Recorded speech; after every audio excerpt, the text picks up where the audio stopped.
It's time for St. Ignatius Wildcat football this afternoon from J.B. Murphy Field in San Francisco. The Wildcats return home to host the Archbishop Mitty Monarchs from San Jose. And a very pleasant good afternoon to you. George Devine with you. And for both these teams, there's a big item on the agenda, winning their first West Catholic Athletic League game. For Mitty, so far the Monarchs have fallen to Sarah, Reardon, and Bellarmine. Their most recent game falling to the Bells by a final of 42-24 last week at San Jose City College. For St. Ignatius last week, well, the Wildcats led 20-7 at halftime. Wound up losing to Sacred Heart Cathedral 21-20 in an absolute barn burner of a Bruce Mahoney football spectacle in front of nearly 7,000 fans. So right now for St. Ignatius, the Wildcats are trying to snap a losing streak that goes back to mid-September, while the Monarchs are trying to pick up their second win of the year. Mitty has its only win of the year against Mountain View, a 35-34 squeaker back on September the 4th. They've got losses this year to Palma of Salinas, Oakdale from out in the Sierra Foothills, Sarah, Reardon, and Bellarmine. For St. Ignatius, early season victories over Palo Alto on the road, and then here at home on September the 4th against against Sacred Heart Prep. Wildcats won that one 13-7. Since then, losses to St. Mary's of Stockton, St. Francis Valley Christian, and Sacred Heart a week ago. So the two teams starting out the final part of the season. And for St. Ignatius, they're going to try to get the running game going today.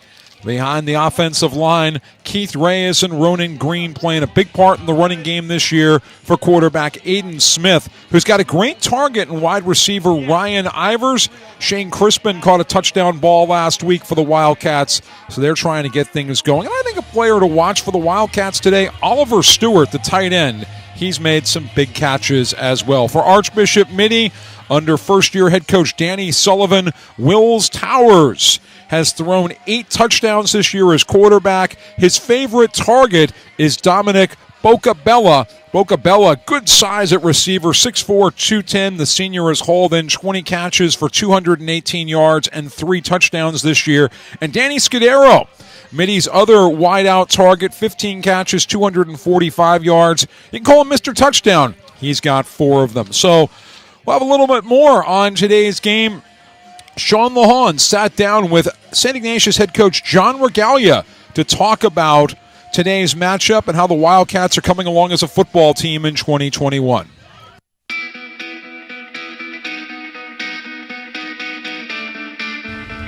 All right, I'm here with the head coach of SI Varsity Football, John Regalia, class of 1993. Let's briefly talk about the challenges of last season, a COVID year, compared to this year. The optimism of coming back to have crowds and a full season of games. Well, yeah, I think for all of us, the last 18 months have impacted us in so many different ways. Obviously, here at school, in our school community, SI is a special place, and it's special because of its people and the community feel and all the personal interaction and the things that the students are a part of and all that stuff. One of which obviously is athletics and football. So, it was tough. We were super grateful we got what we got last year in a tough time, and especially with people experiencing much worse. Super grateful for that opportunity, especially for our seniors graduating. I think what the place that we're in now and how we've embraced the opportunities now are only enhanced by the perspective we've gained through what we've all experienced over the last 18 months. The WCL schedule is tough. There's no hiding in this league. We get excited about competition. You use 2 words, tough and competition. And I'd like to think that we build a toughness in our program, and we are an extremely competitive program as well. So this is only going to help us get to that place. Look at our league schedule. Our league is an excellent league, and it's excellent year in and year out because of the athletes, the coaches, the schools, like-minded schools, like-minded programs, and we are extremely honored to be a part of our league. We always have been for those reasons and the challenges that we face. What is the philosophy of SI football as a program? And at the end of the day, week, or season, what lessons do you want your players to walk away with and take into their lives?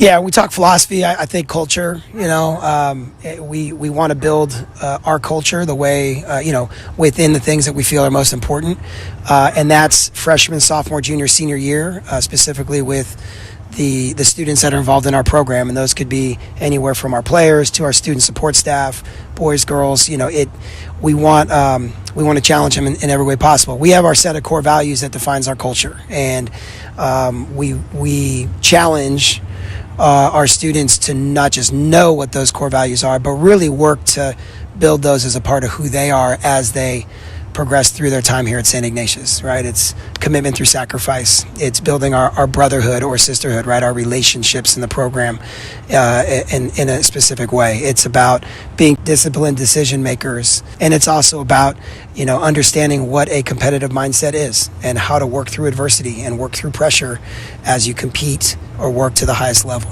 I know personally you love the history of SI football. What do you love about it so much?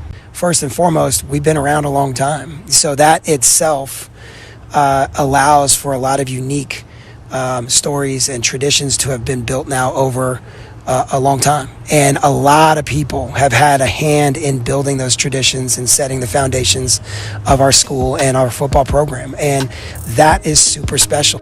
So our current team and all the people involved in it represent that those storied traditions and that rich history, and all those people that have come before that have put their time in to build that.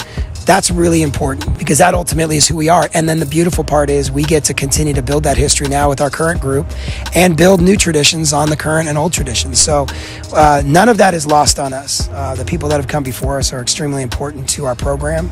We've got tremendous support from our football alumni because of their experiences that they've had when they're here, and we want to celebrate that as we build this season.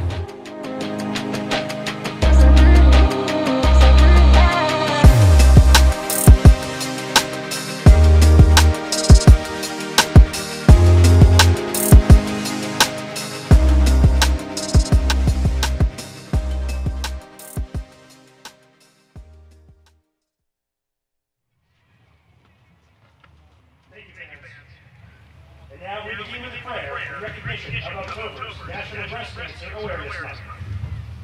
In the name of the Father, and of the Son, and of the Holy Spirit. Amen. Let us remember that we are in the holy presence of God. O God, in our hearts, we name those who are facing illness and pain. We humbly pray for all those fighting cancer. Give them renewed comfort, courage, and hope that they need each day. Strengthen them in the healing powers you have placed within us all. Guide the hands and hearts of those who are entrusted with their care with strength. May the knowledge of your love and ours give added hope to them and to their dear ones. May they find even greater strength because of our prayers prayed for theirs. We praise you, O Lord, the source of healing and health. St. Ignatius of Loyola and Archbishop John Mitty, pray for us. In the name of the Father, and of the Son, and of the Holy Spirit. Amen. Please remain standing now for the play of our national anthem, performed today by the St. Ignatius Chess Band. Ladies and gentlemen, our national anthem.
And welcome back to J.B. Murphy Field in San Francisco. The Archbishop Mitty Monarchs, the St. Ignatius Wildcats, Week 4 of the West Catholic Athletic League season, one of the toughest leagues you're going to find anywhere, not just in Northern California, maybe in the country.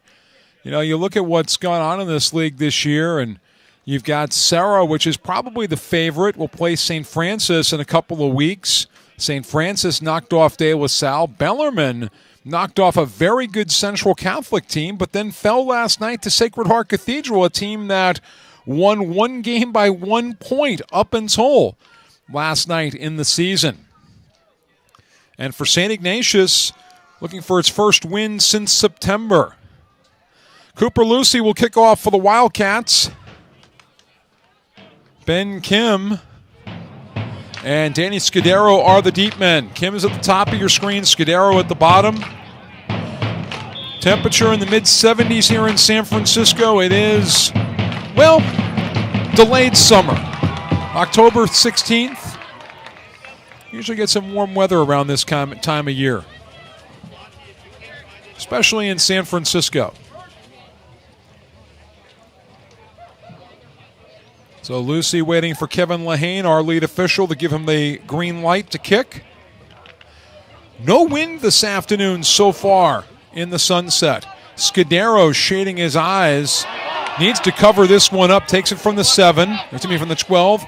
And he can't get across the 15. Matthew Agiano is there to take him down for St. Ignatius.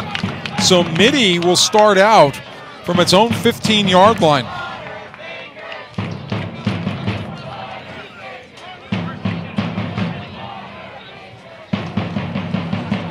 So Mitty quarterback by Will Towers under first-year head coach Danny Sullivan.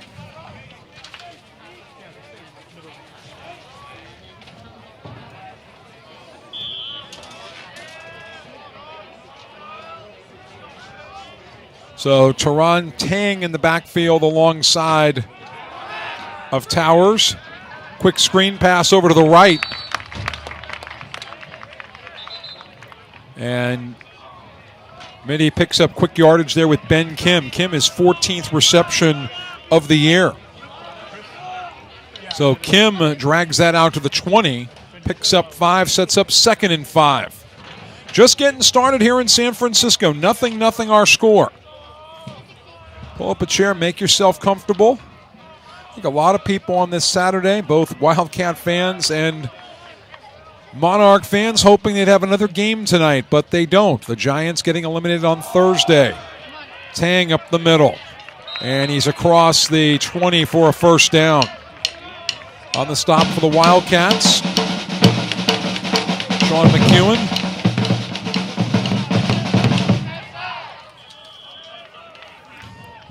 The ball out to the 25-yard line and a pickup of 10.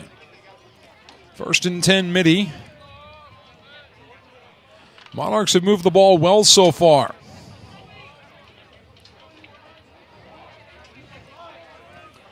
Tang alongside of Towers.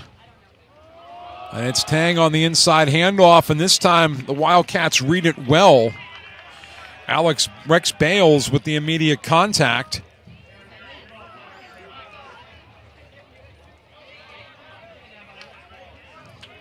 So a pickup of about 3. Ball's at the 29-yard line.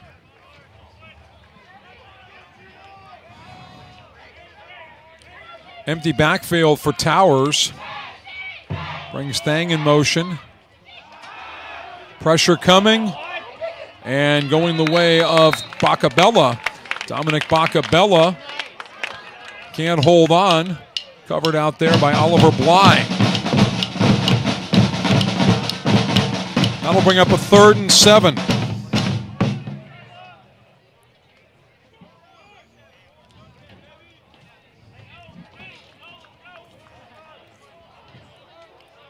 Towers coming in with the new play. Towers, good size, 6'3", 210 so far this year. 8 touchdown passes, 6 interceptions for a 1-5 mini club. Towers looking to pass. And completes it over to the far sideline, and Charlie Butler hauling it in for a Mitty first down.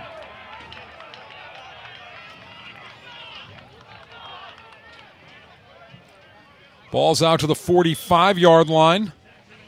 Make it a 46 for a pickup of 17. Biggest play of the day for Mitty.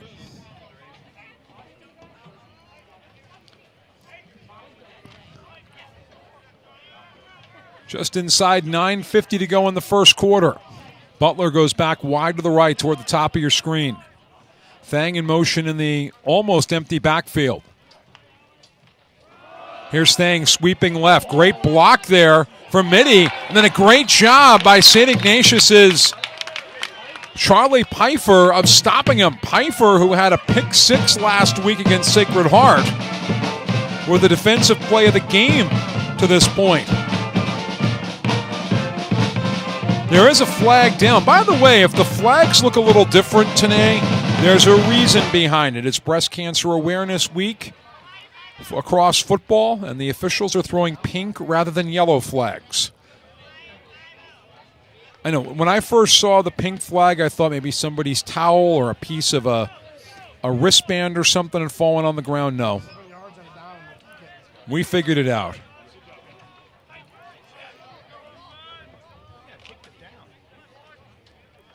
So St. Ignatius declines the penalty because the loss is about the same as what the penalty would have been.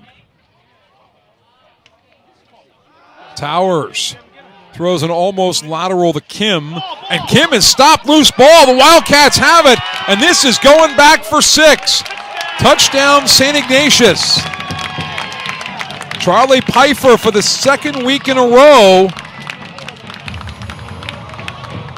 scores on defense.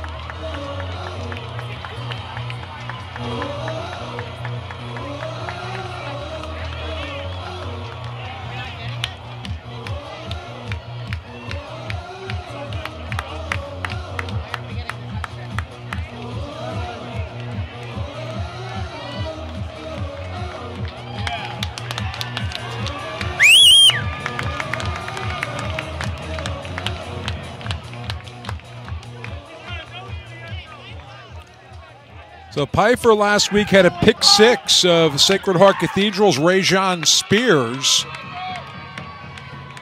Extra points matter. Let's go. Luke Leopold also had a fumble recovery last week against the Irish that turned into a Wildcat score. Cooper Lucy, extra point, up and good. So with 9:13 to go in the ball game in the first quarter, St. Ignatius takes the 7-0 lead thanks to Pfeiffer's timely defensive play for the second week in a row. So if head coach John Regalia has got to pick a defensive MVP so far at this point in league play, I think it'll be hard to say it's not Charlie Pfeiffer.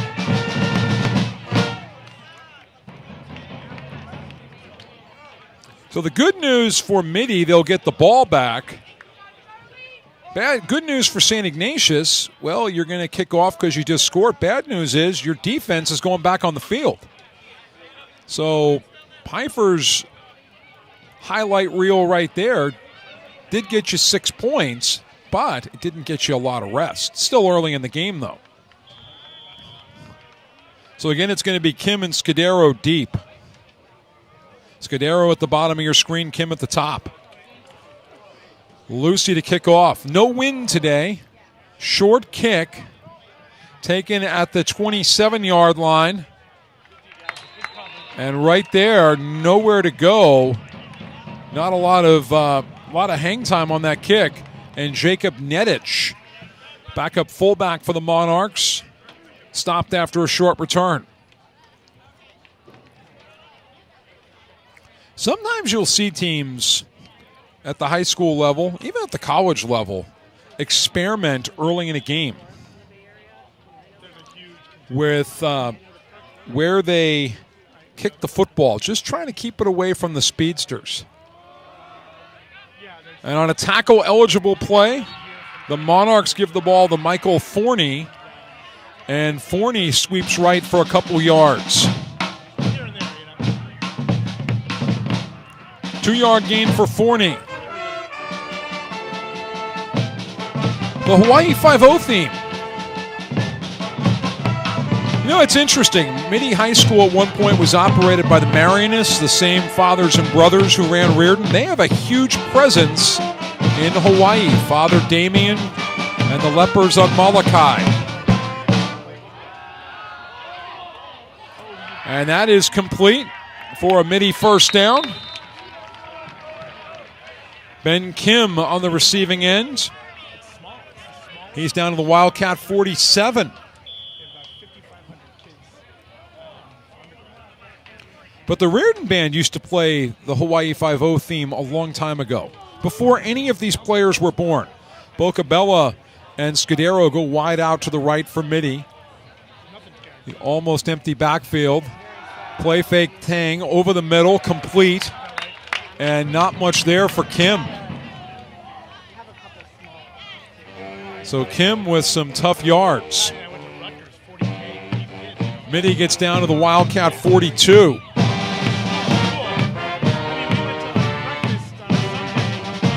And it'll be 2nd and 4. Bang stays in the backfield. Scudero and Butler to this side of the field. And the quarterback keeps it after a great play fake. And Towers gets up the middle for a Mitty first down. Down to the Wildcat 35 for a pickup of about 7. 1st and 10 Monarchs. Jack Lord, the star of Hawaii Five-0, played Steve McGarrett. Jack Lord went to John Adams High School on Rockaway Boulevard in Ozone Park, Queens, New York. Same high school my grandmother went to around the same time. Little play fake, trouble coming. Deep ball. Incomplete. Bocabella, the intended target. And there is a flag down.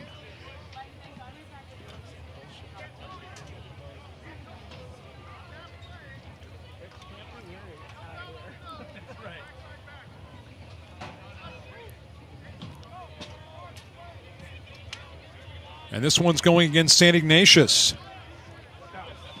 Mitty will benefit from the pass interference. Ball goes down to the 20-yard line. So a big penalty. So it's officially a roughing the passer.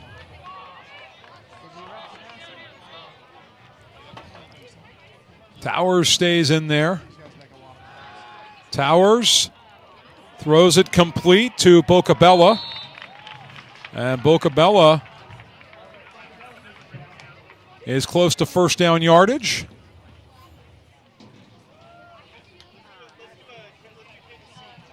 Down to the 12-yard line, he picks up 8. So Mitty has passed the ball well so far, except for the dropped reception that led to Charlie Pfeiffer's score. 6.5 minutes to go in the first. Wildcats lead at 7-0. Towers. And the Wildcats read it well. To'avalu is stopped. Justice To'avalu. Dropped for a loss back to the 19-yard line.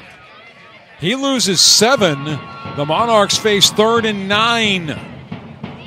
Clock ticking, 6 minutes to go first quarter.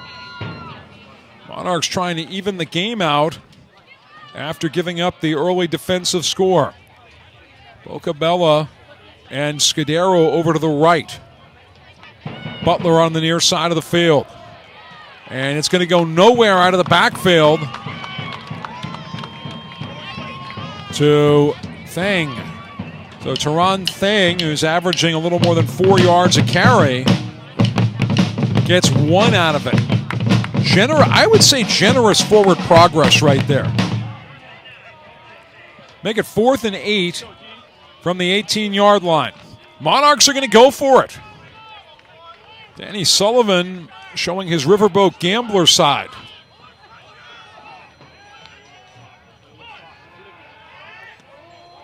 And the pass short over the middle.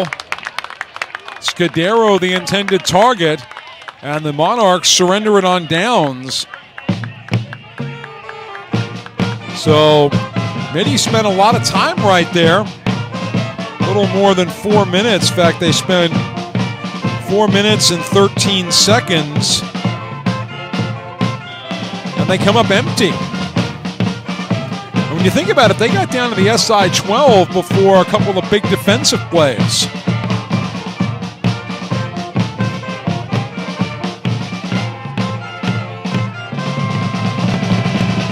So the Wildcat offense on the field for the first time today, behind quarterback Aiden Smith.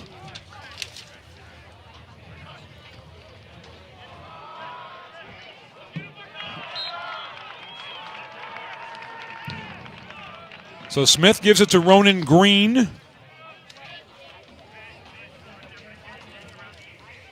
So Green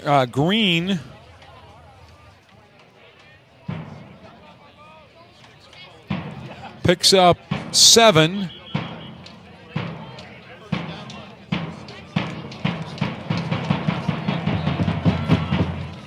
Now my question right now, are the chains in the right place? They got to move the chains. They were still set up for Mitty.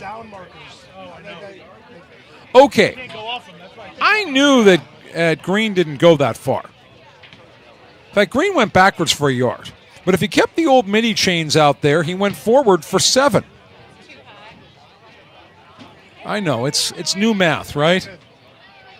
Well, we all survived New Coke back in the 80s. We can survive new math today.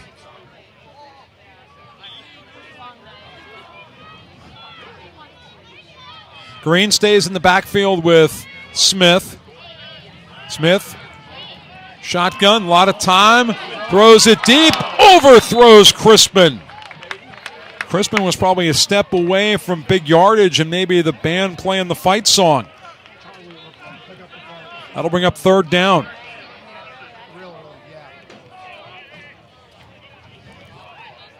So this is the first go on the field for the Wildcat offense. Defense has given them a 7-0 cushion.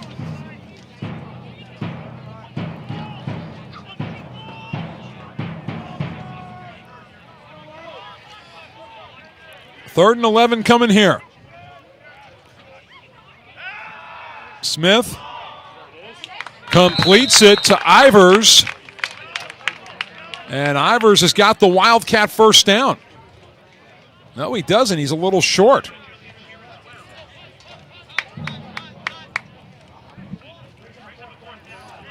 So the Wildcats, couple yards short. They'll bring on their punt team.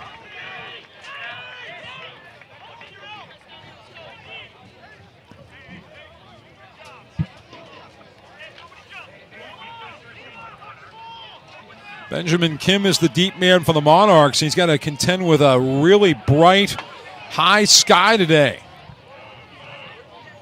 Tough time of day to pick the ball out of the sky.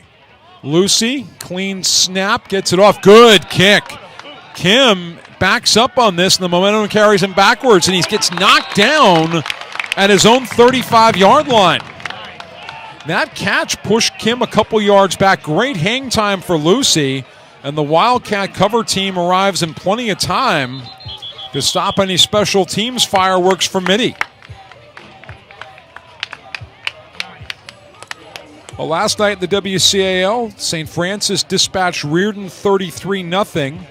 Sarah led 28-0 at halftime at Valley Christian San Jose. The Warriors came back, pitched a 21-0 shutout in the second half, and the Padres held on for the 28-21 victory. And a similar story at San Jose City College. Bellarmine had a 10-7 halftime lead and lost to Sacred Heart Cathedral.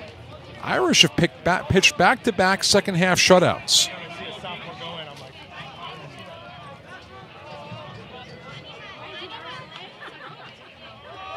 Sweep play out of the backfield, fake sweep. And Towers gets knocked down. Towers goes nowhere thanks to Seamus Hawkins.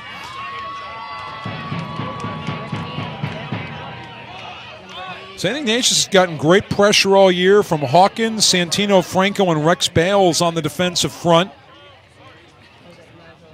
Luke Leopold has played really well at the outside linebacker spot for this Wildcat squad. Mitty faces second and a long 10 right here. You see Thang in motion. Towers, after the play fake, lobs it out, completes it for big yardage, and it's off to the races for Mitty. Ben Kim is all the way down to the Wildcat 15-yard line. So that is a pickup of 50 yards.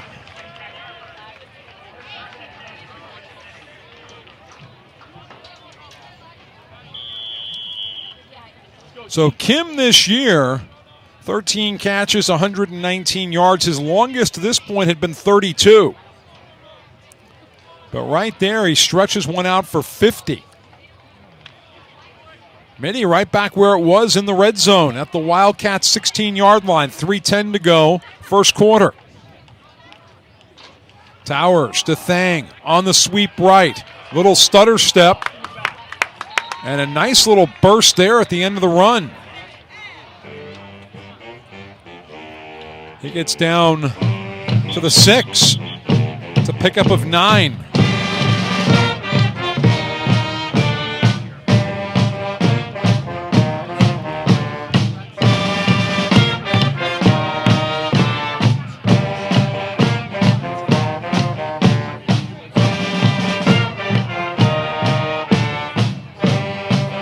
So a penalty against Mitty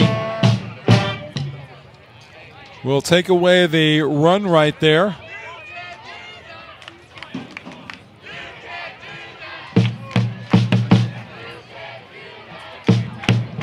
Ball goes back to the 30-yard line. So the Monarchs hoping not to stall for the second time after visiting the red zone.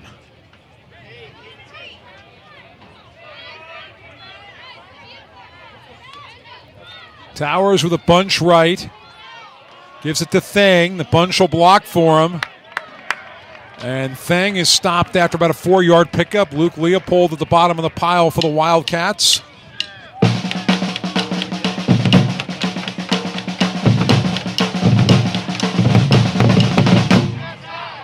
Pickup of a tough 4 down to the 26. 2:35 to go, opening quarter at St. Ignatius. Somebody's getting their first WCAL win of the year today.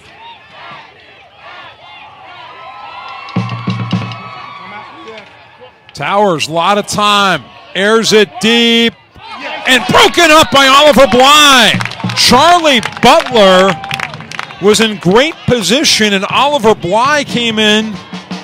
All it takes is a fingertip.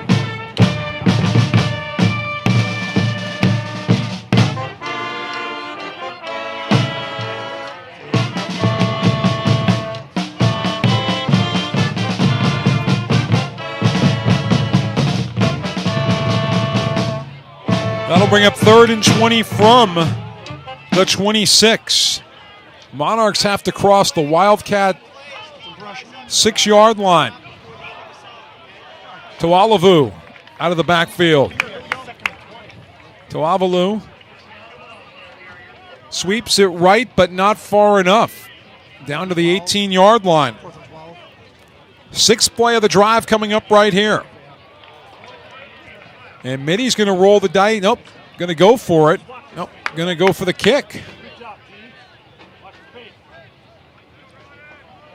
So Rade Galeb to try the 35-yard field goal. And you got to wonder here if Mitty's going to go long count and try to get the Wildcats to jump offside. Clean snap, good placement, it's blocked, and the Wildcats have it. A big play there for Hardigan. Hardigan's across midfield. Hardigan down inside the 40, and Hardigan down to the 33-yard line.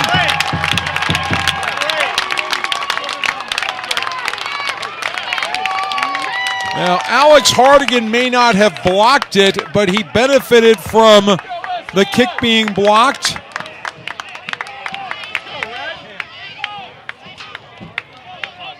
and puts the Wildcats down on the Mitty 30-yard line. So Mitty has visited the red zone twice. They lost it on downs. And the blocked field goal. Aiden Smith and company just handed an absolute gift in terms of field position. Jackson Muzzy in motion to the left. Smith looking, throws it complete in and out of the hands of Oliver Stewart. You know, we talked about Oliver at the start of the game. He had a couple of big catches against Sacred Heart last week. And he gives you some size and some presence at tight end where it can be very special. Now, thinking back to a guy I knew a long time ago, was great Wildcat tight end, Doug Jackson. He caught a lot of tough balls. Muzzy went in motion. Lordeau was at the bottom of your screen. Inside handoff, Ronan, fake by Smith. Smith off to the sweep, in for the touchdown. There's a late flag, however. This might come back. What's the call? Probably a hold or a block or something. Unnecessarily, way behind him. So the Wildcats might have this presumptive 30-yard run come back.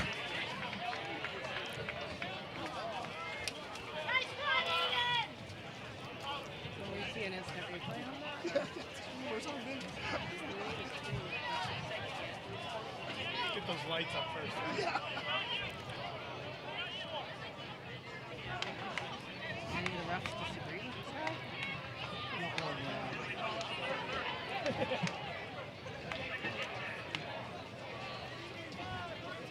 The penalty puts the ball back at the 30-yard line. Kevin Lahane is our lead official today.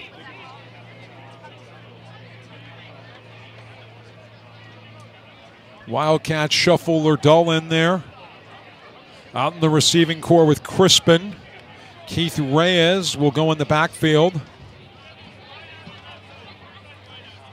Hugh Schwartz is out there as well. Tight end Oliver Stewart will settle in off to the left.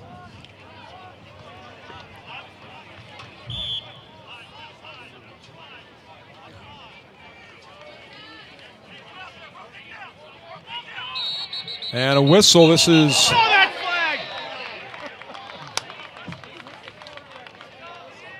going to go against the Wildcats.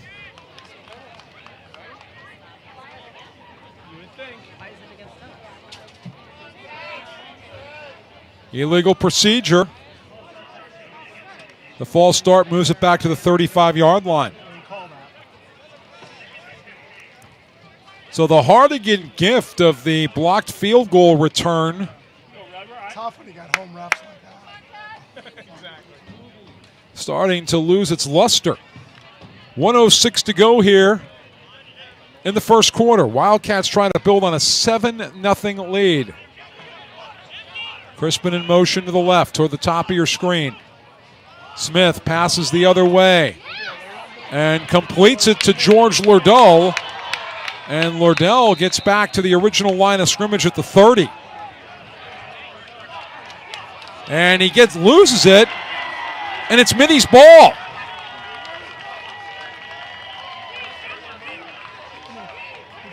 He's still fighting for it at the bottom of the pile.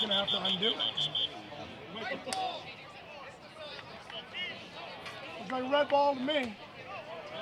So at the bottom of that pile for St. Ignatius, you just saw Connor Lund fighting with Ben Kim for it. With Teron Tang. Remember, in football, the jump ball always goes to the offense. If two players are holding it while the ball is still alive, it's the offensive player's ball. John Regalia trying to get an explanation from Kevin Lahane, the lead official. And now he's giving St. Ignatius a sideline warning, telling everybody to get back in the correct area on the sideline. The players need to stand in the white box. The coaches can work in the blue box, the yard between the players' box and the sideline.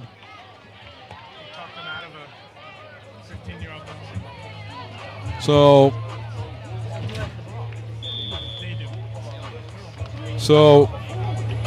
a Mitty fumble, St. Ignatius with a golden opportunity, and that golden opportunity right now has evaporated. Mitty getting the ball back on a fumble from its own 29-yard line. And a little bobble there. Scudero recovers it. Scudero still on his feet, but he's dropped for a big loss.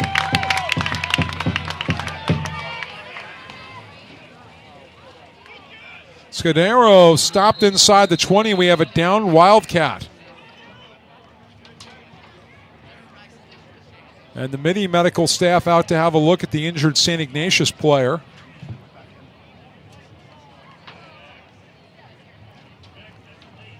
I know there are a lot of people, they might get a little territorial when a player gets hurt and you see somebody coming out from the opposing sideline. It's one of these situations, and this is through all levels of football, that it's sort of the nearest port in a storm. That the closest medical personnel will respond, and then the affiliated medical team will take over. And for St. Ignatius, it's Keith Reyes who's coming up limping. Keith, a two-way starter, both at running back and here at linebacker. So let's hope he's okay. He's a big asset for this squad. John Regalia is saying he's one of the toughest kids he's coached.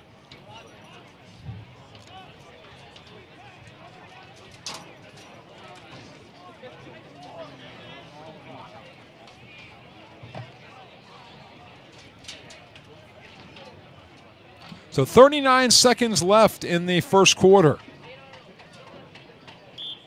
Reyes will go to the sideline for medical attention. He's backed up by Michael Mulkerins, an inside linebacker, Alexander Hardigan, Benjamin Boyden, and Luke Leopold, the rest of the linebacker core for St. Ignatius. Boyden has played well this year for the Cats.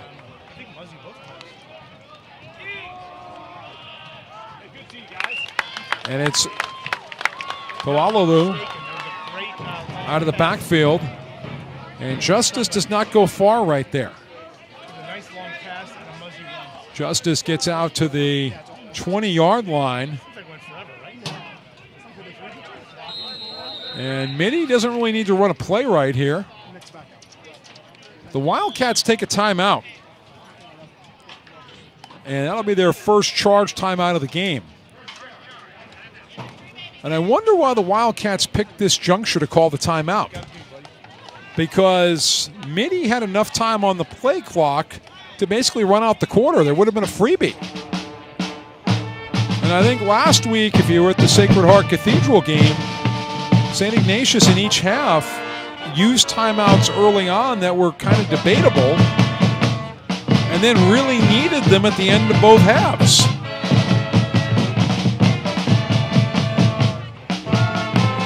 In fact, I was really surprised at the end of last week's game that Sacred Heart did not call a timeout before the final field goal try to try to ice Cooper Lucy.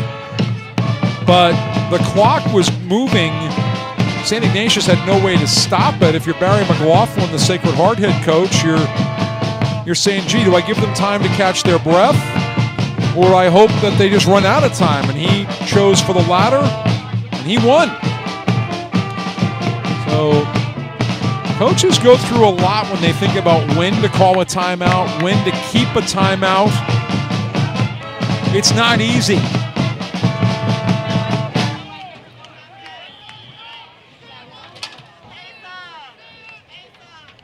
Towers under pressure. Throws it over the middle, incomplete, and a late flag. Right there to Kim. But the Wildcats are going to call for a penalty in the secondary.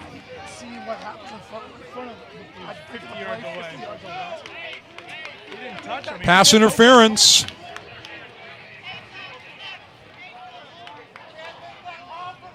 The crowd here is starting to get a little impatient with these officials.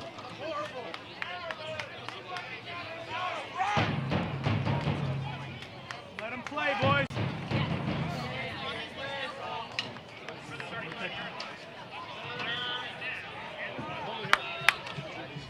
So the 15-yard penalty will make it 3rd and 4 at the 35-yard line. Next play.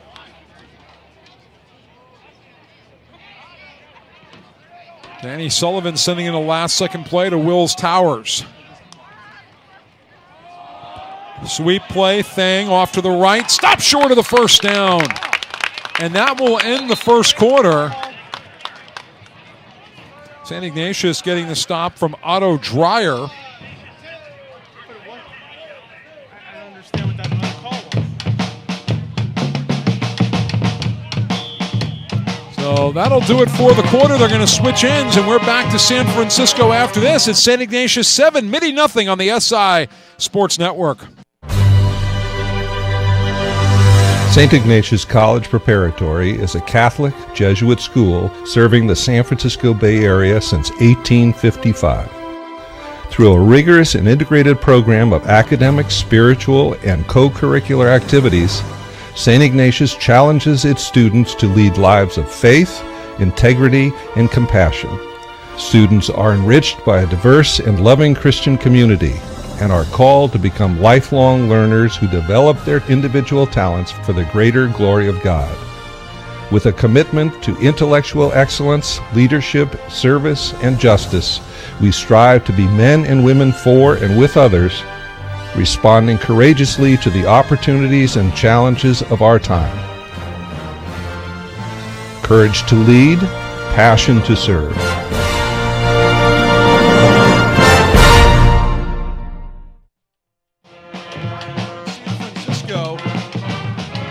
We haven't had a lot of scoring in this game, just the one defensive touchdown by St. Ignatius, but plenty of controversy. Now, Mitty lines up in punt formation. Wills Towers doubles not only as the quarterback, but as the punter. The Wildcats have Ryan Ivers deep.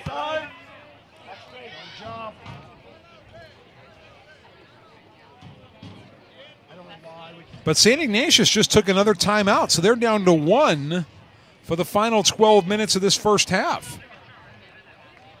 So it appears that special teams did not have the right personnel out for the punt return.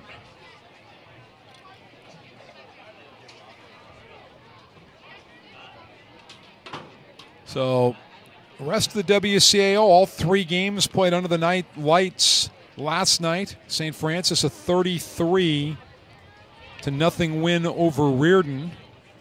Sacred Heart Cathedral winning on the road at Bellarmine, 20-13 over the Bells. The Irish outscored Bellarmine in the second half. In fact, kept them scoreless.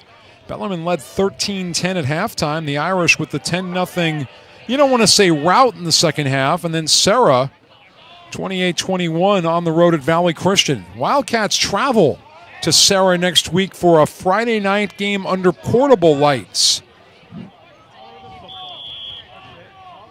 Sarah gets to play one night home game a year. So Towers, line drive kick. Ivers takes it from the 23. Ivers gets hit after about an 8-yard return. Brought down for Mitty by Zachary Ingposi.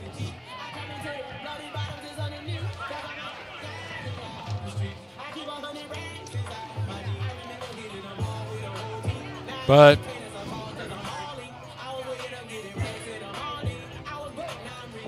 the CCS playoff picture starting to come into a little more focus. Because after today, there's 3 weeks left in the season. And some teams are going to face must-wins the rest of the year, and whoever loses this game is going to be in that boat. Smith, complete to Pfeiffer. Pfeiffer drags it out close to the first down. Heifer brought down for Mitty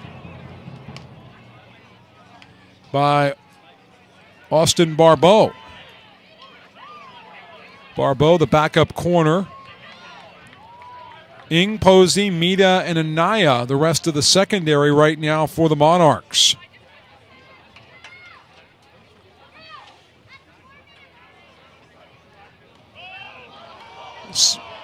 Smith recovers his own miscue, and Smith fights his way pretty well back to the original line of scrimmage. In fact, he might have gained a yard. Jason Malley on the stop for Mitty. Malley 6'2", 275, a senior. So a pickup of 1 for Smith on an absolutely well-improvised play. Smith on a keeper. And Smith with a little extra burst, and Smith across midfield down to the Monarch 49.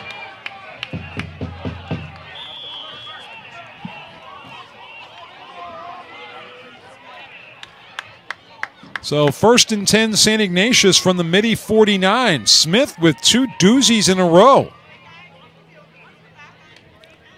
It was almost like he was put inside of some kind of like a dryer and just kind of spit out of it on that play. Where he fell off a merry-go-round. Both tight ends go to the right, Stewart and Muzzy. Smith, inside handoff, Crispin, and a whistle. Let's go, offense. Come on now. False start.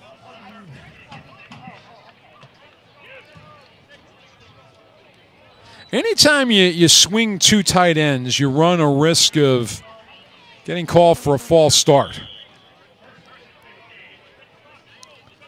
Anything like a swinging gate play where you're moving people on the line. Crispin has gone into the backfield in place of Reyes, who got hurt on defense. Muzzy with the little stutter step. Here is Crispin running left, and Crispin gets dropped for about a 1-yard loss.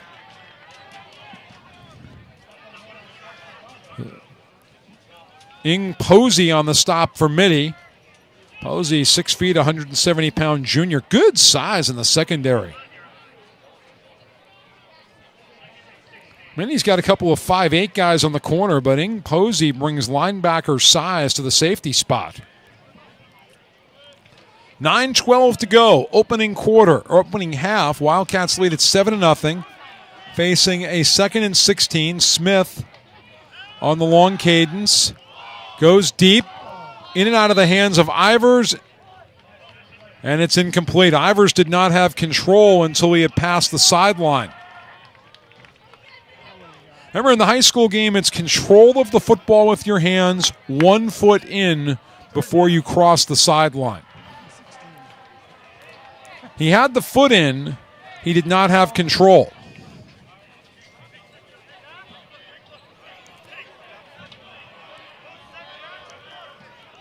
Ivers goes wide to the right with Crispin.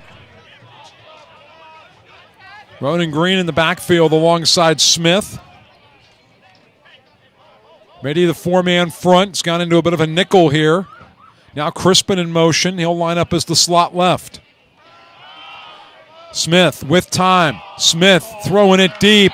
Completes it for the first down.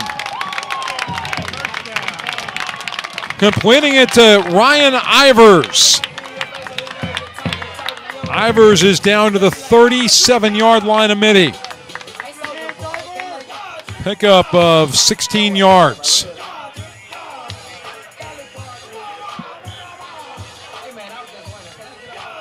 Tough pass right there. Well, so far, that is the offensive highlight for the St. Ignatius team.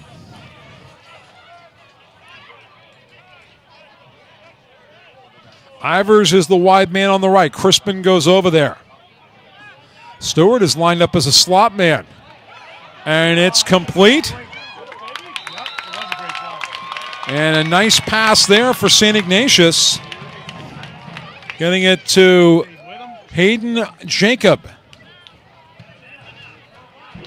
So Jacob picks up another first down.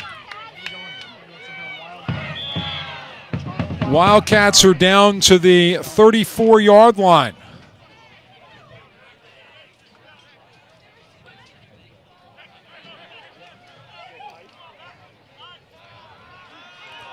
Swing play. Charlie Pfeiffer throwing it and completes it for the touchdown. Crispin hauling it in, and the Wildcats the 24-yard touchdown play.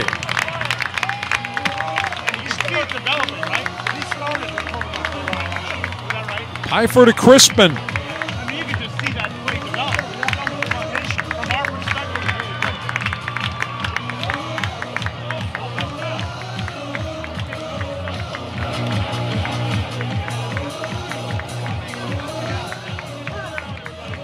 And Lucy trying to make it a 14-0 game. Kicking into a very slight breeze. It's barely noticeable. And that one nearly out to Santiago Street. So the Wildcats, Pfeiffer to Crispin.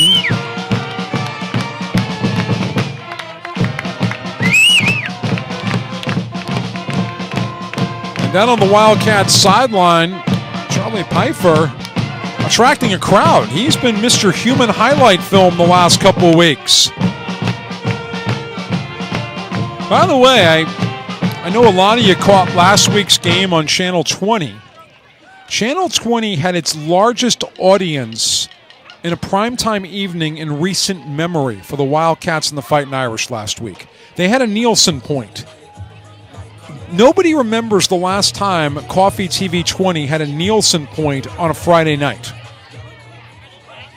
18,000 people logged in on the web stream alone. Some weeks there are NFL games that go to fewer homes than were able to watch the Wildcats and the Fighting Irish last week, and that's great. Just a great night for high school athletics in San Francisco. Scudero and Kim. This is Kim coming up to the ball, and the Wildcats almost had a chance for it. Kim really had to play a hop, and Kim's going to lose yardage.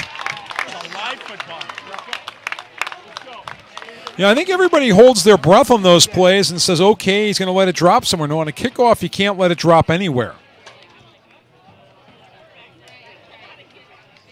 And sometimes, you say, well, the kicker didn't put it in the end zone. Well, the kicker might have created some drama by kicking it short.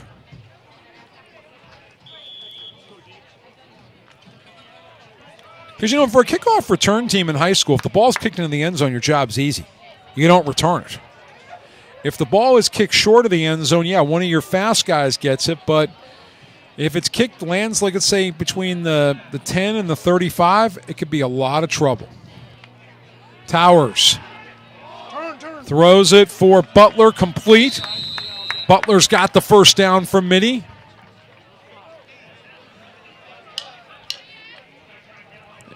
And Hardigan drives him out of bounds.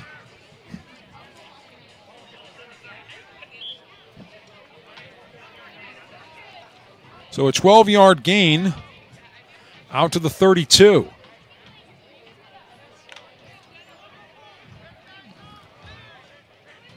Scudero will be slot left over there with Butler. Kim on the near side of the field with Bocabella. And deep feed from Towers complete. That time to Scudero. Scudero into SI territory down to the 46. So he picks up 22.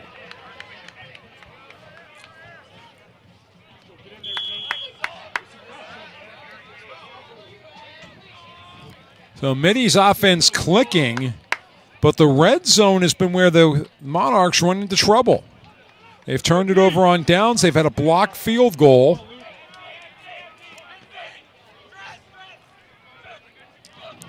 Fang into the backfield alongside Towers. Towers looking to pass. Overthrows Scudero over the middle. Second time today there's been too much rifling on it for Scudero.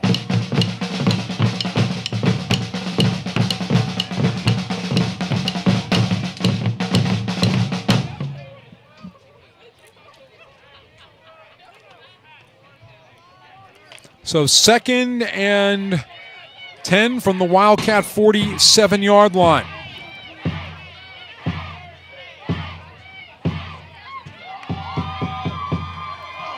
Quick over to the right, Bocabella.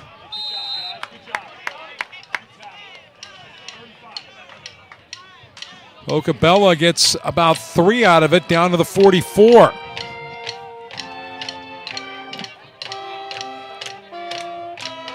It'll be 3rd and 7 for Mitty. St. Ignatius looking for the 3rd down stop here.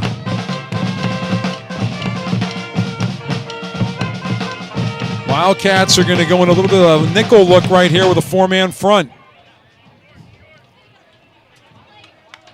Towers has passed well on this drive. Pressure coming. Hit as he throws. It's complete, but well short. In fact, this is going to go for a loss for Mitty.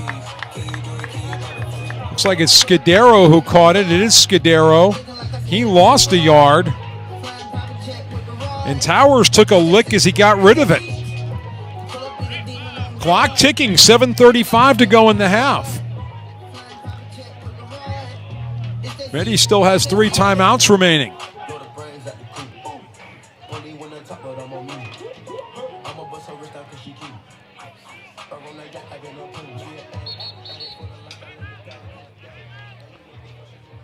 And a timeout called by the Monarchs. Yeah, just thinking of something, the Monarchs play on Father Jack Russey Field down in San Jose. Mitty's got a great address. How many high schools are on a street that's named for themselves?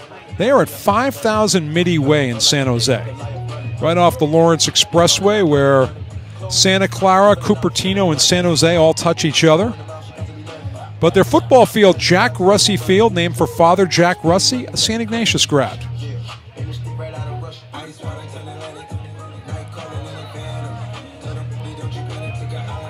So his brother Jim played on the Wildcat basketball team in the mid-1950s that played a tough game in the TOC. He was a teammate of the late Fred LaCour.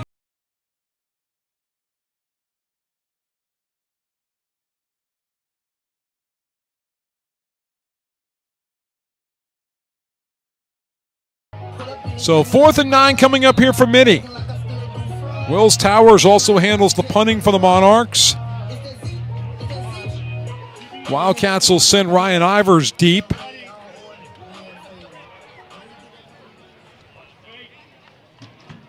Mitty, 2 gunners on each side. Very deep stance here for Towers. It's a fake.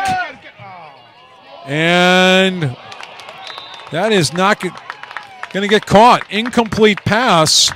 Yoshida, the personal protector, is also the backup quarterback for the Monarchs. So Yoshida incomplete for Scudero.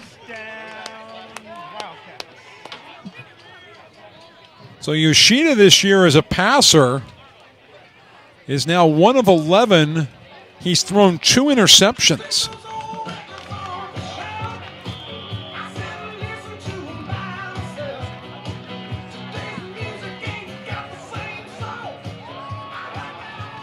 Wildcats take over at their own 46. Still a lot of field to work with here. 7:12 to go, but the Wildcats down to 1 timeout remaining in the first half.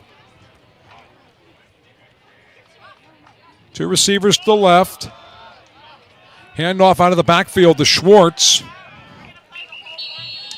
And Schwartz gets a couple. It's always interesting to watch how the Wildcats use Jackson Muzzy at the tight end spot. Almost kind of use him as a decoy.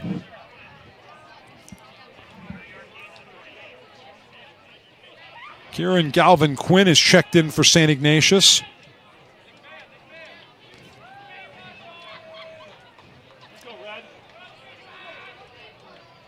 Crispin will go with Smith in the backfield. 2nd and 8. On the 48, Crispin just scooted over to the right. Smith looking to pass left. Here comes pressure, and he's sacked. Nowhere to go. And it's Bocabella, the 2-way star for Mitty, who comes in and makes the big play. You know, if you just had a little deja vu with number 11 coming in from the outside, sacking Smith, and you say, gee, that guy plays well on offense, too. Yeah. Bruce Upareza for Sacred Heart Cathedral wears 11, plays wide receiver, plays defensive end, makes big plays. No, it's not the same guy, trust me. Pretty sure it's not the same guy because Bocabella's got much shorter hair. 3rd and 20 from the 36-yard line. Smith keeps it, and Smith picks up about 4, and all this is really going to do is set up the punt team.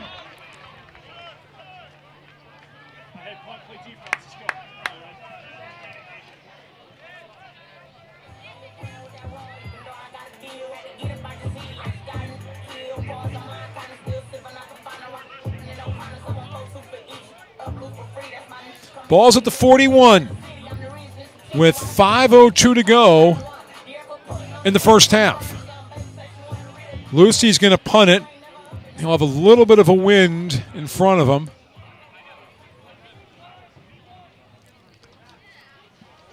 And Kim is the deep man for Mitty.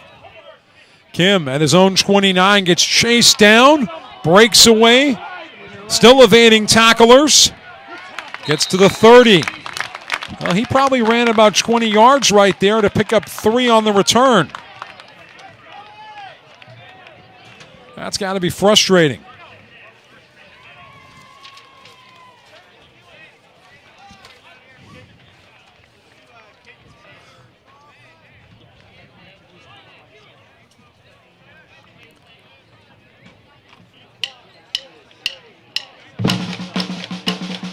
Great to have you with us on this Saturday. San Francisco feels a little quiet today. The Blue Angels were in town last week. Fleet Week's always fun. Columbus Day weekend in San Francisco is always great.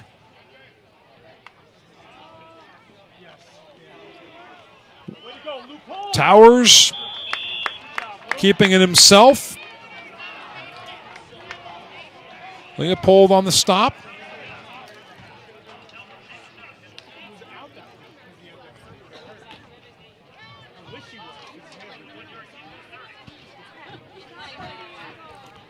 Gain of 1 right there for Mitty. Clock still ticking, 4:10 to go in the second quarter.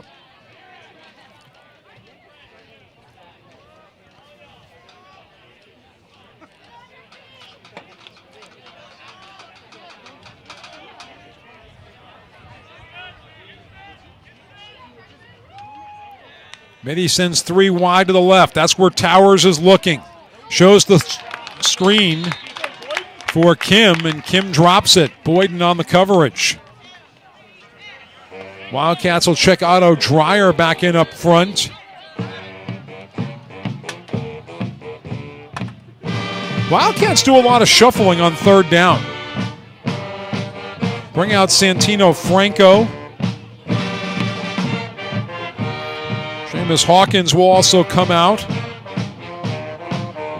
Nick Mann is in there as part of their nickel package with Ivers and Pfeiffer as the safeties. Bly is the corner to the wide side. Here's Towers throwing deep for Bocabella. Great catch, and immediately wrestled down by Lerdoux, but after a sizable gain for Mitty. That is a 30-yard pickup. And the officials are talking about something that happened on the catch.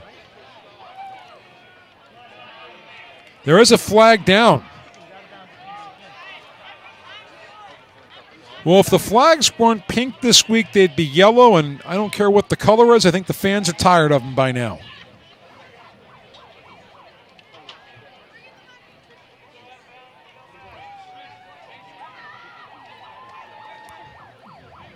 The flag is down just outside of the 50 on the Wildcats sideline. So I'm wondering if there was something that happened on the sideline, or that's just where it landed.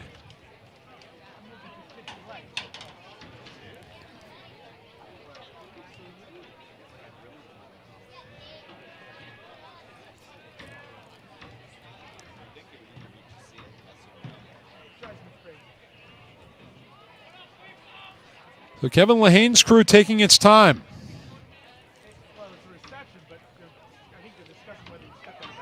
Inadvertent flag.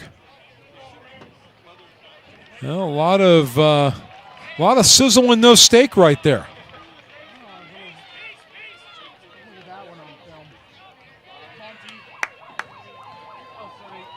So it'll be Monarch first down at the Wildcat 40.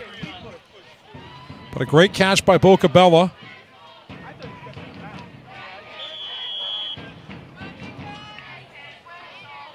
Bocabella goes wide to the top of your screen. Butler, the wide man at the bottom. Here's Thang out of the backfield. Thang, a little forward burst, gets down to the 35. Tough 5 right there for Thang. Ivers on the stop coming up from his safety position. Leopold in there as well.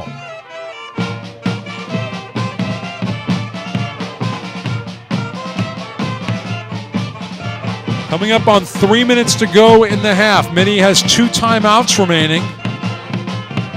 And Mitty is 0 for the red zone today. Gave up the ball on downs, had a field goal blocked. But neither of those dead ends led to a St. Ignatius score. Whistle, this is going to stop play, and it'll go against the Monarchs. False start.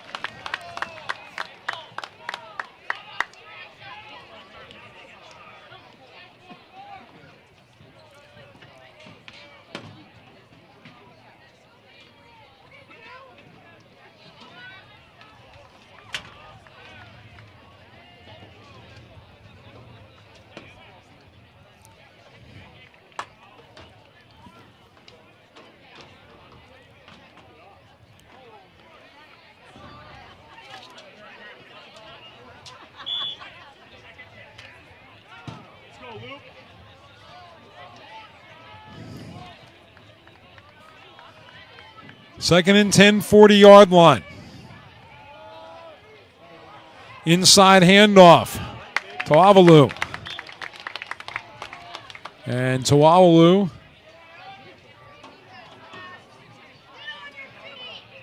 picks up about 3. It'll bring up a 3rd and 7. Ball is on the 37-yard line of St. Ignatius. Mitty might want to work a little faster right here.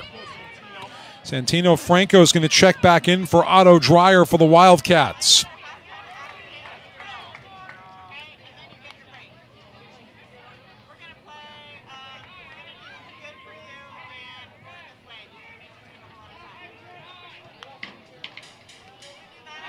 Towers sacked.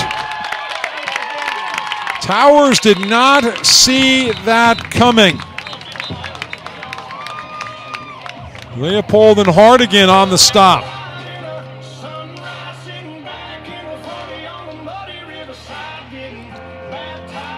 So this is where St. Ignatius might wish to have one of those timeouts that it used back.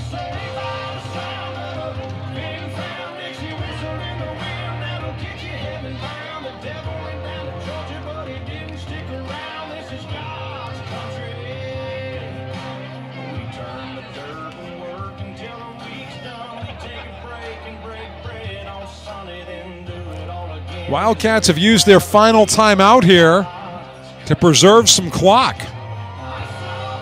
But the big test is going to be, do the Wildcats have a 2-minute offense? And they showed at the end of last week's game against Sacred Heart Cathedral they can get the ball down the field. The question is, can you get it 5 or 10 yards deeper?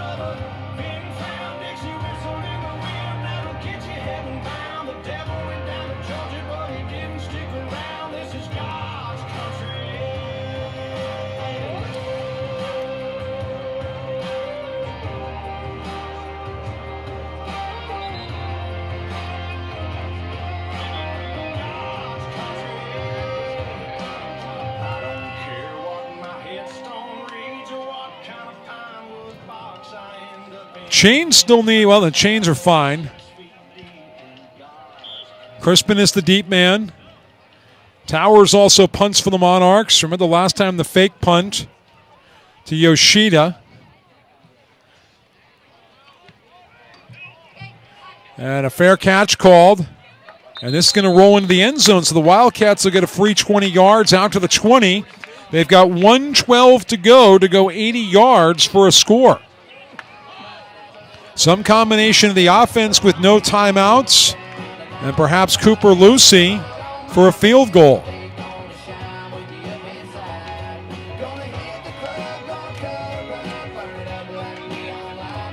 You figure you want to get it inside about maybe the 22-yard line to give Lucy a chance.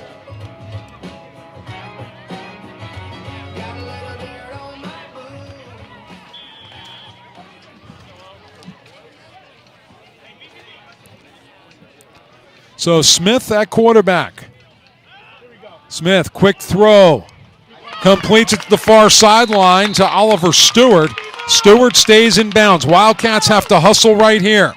1:33 and counting. Pickup of 9 to the 29.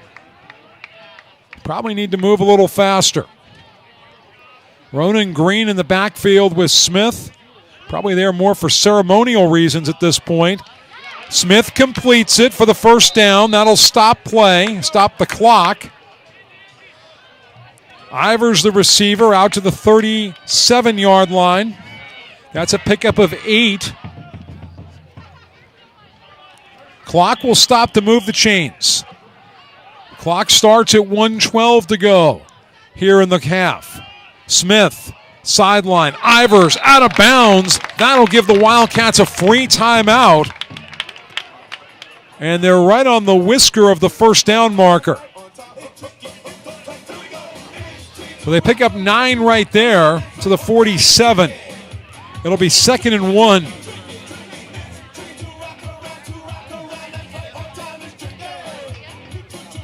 Hayden Jacob checks in.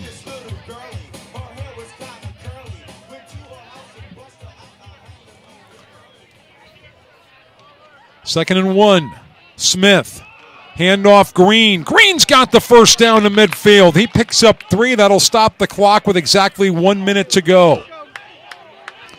Well, so far in a little less than a minute, the Wildcats have traveled 30 yards. They still probably have to travel another 32 to 35 yards to have a good shot at a field goal. Smith rifles it to Ivers, incomplete. Coverage for Mitty by Justin Sheeran Sewell and Ing Posey. The hyphenated secondary for Archbishop Mitty. Wildcats lost 9 seconds right there. 51 seconds to go in the first half. No timeouts for St. Ignatius.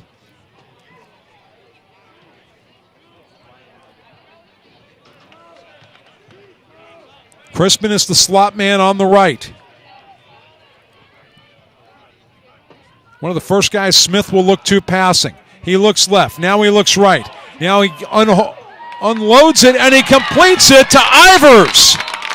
Ivers is down inside the mini 20. Officially down to the 13, make it the 12-yard line, a pickup of 38. Wildcats have a lot of options left here with 43 and 3/10 seconds remaining. They bring Pfeiffer back in. Remember, Pfeiffer threw that touchdown pass earlier. Smith will stay under center or behind center. They'll go from the shotgun. Reyes is back in there. Good to see him back out on the field after a defensive injury. He moves to the left of Smith. Smith looking. Smith doing a little dancing. Smith. It looks like there's a flag down. Smith throws. Overthrows Pfeiffer in the corner of the end zone. There is not a flag down. I'm seeing one of the lacrosse lines that happens to be kind of a pinkish color. I apologize for that confusion I created. Actually, there is a flag down.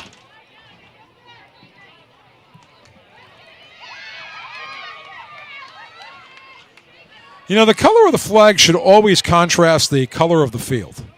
They should have special flags when they're around the lacrosse lines. There's a line in the movie Easy Money. Rodney Dangerfield, Joe Pesci, Geraldine Fitzgerald. The bridesmaid's dresses should always be in contrast to the maid of honor's dress. Great movie. 1st and 28 from the 30. So Mitty takes the timeout. This is a surprise.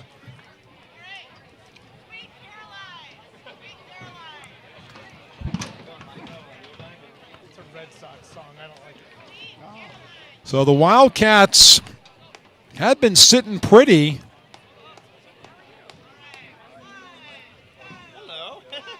But the ball down at the 13 of Mitty. But the holding penalty enforced from the point of the foul. Making it 1st and 28 from the 35.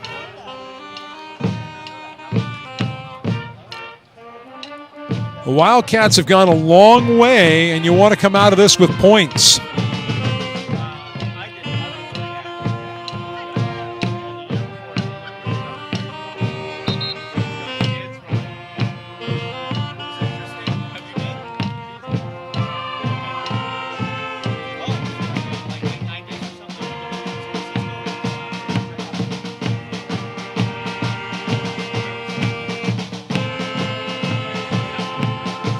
Reyes and Smith. Hayden Jacobs slot left, flanked by Ivers. Pfeiffer goes in motion. Smith runs into trouble. Boca Bella hit him initially, and then our move finished him off. And the clock ticking here, nothing SI can do. Smith is hurt, and the officials may put some time on the clock here. There's also a Mitty player down.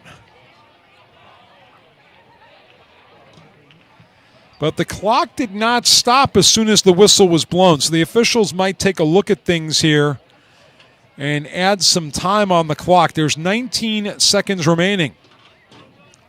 Smith will come off. He's got to stay off for at least one play.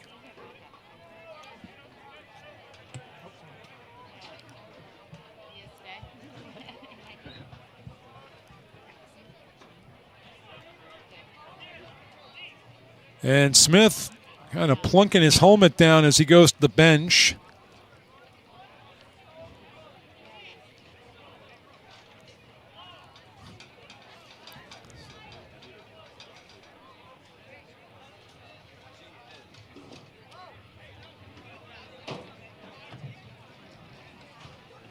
And the Mitty player appears to have gotten the worst of it from at least a lower body standpoint.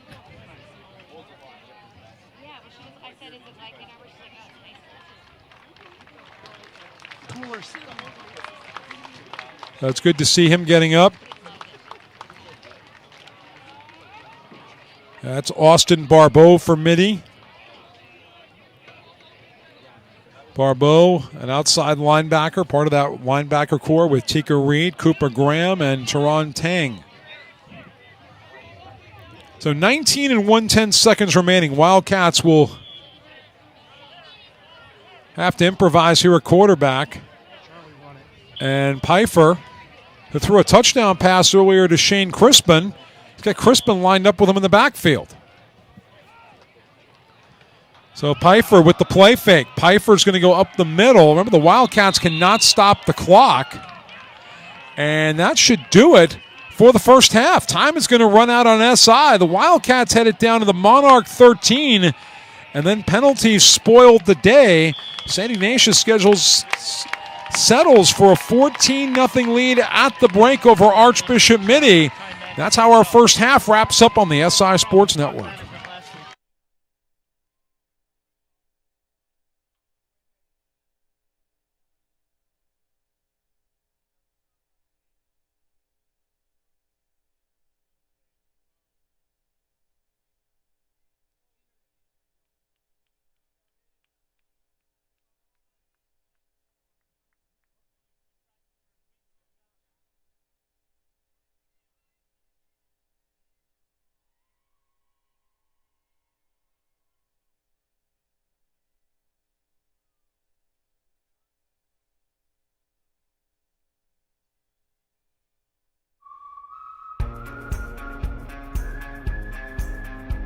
Do you? Do you know SI? Do you know SI? Do you know SI? Do you know SI?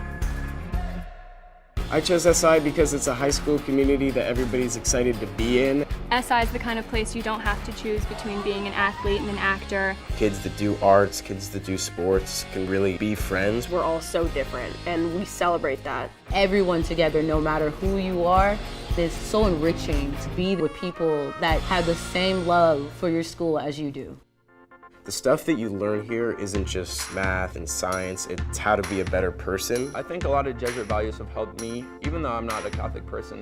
Jesuit is being with and for others. Helping each other discover our common humanity, pushing each other to be our best selves. That's why SI is so great, is because we use that Jesuit mindset. Jesuit is being open to growth.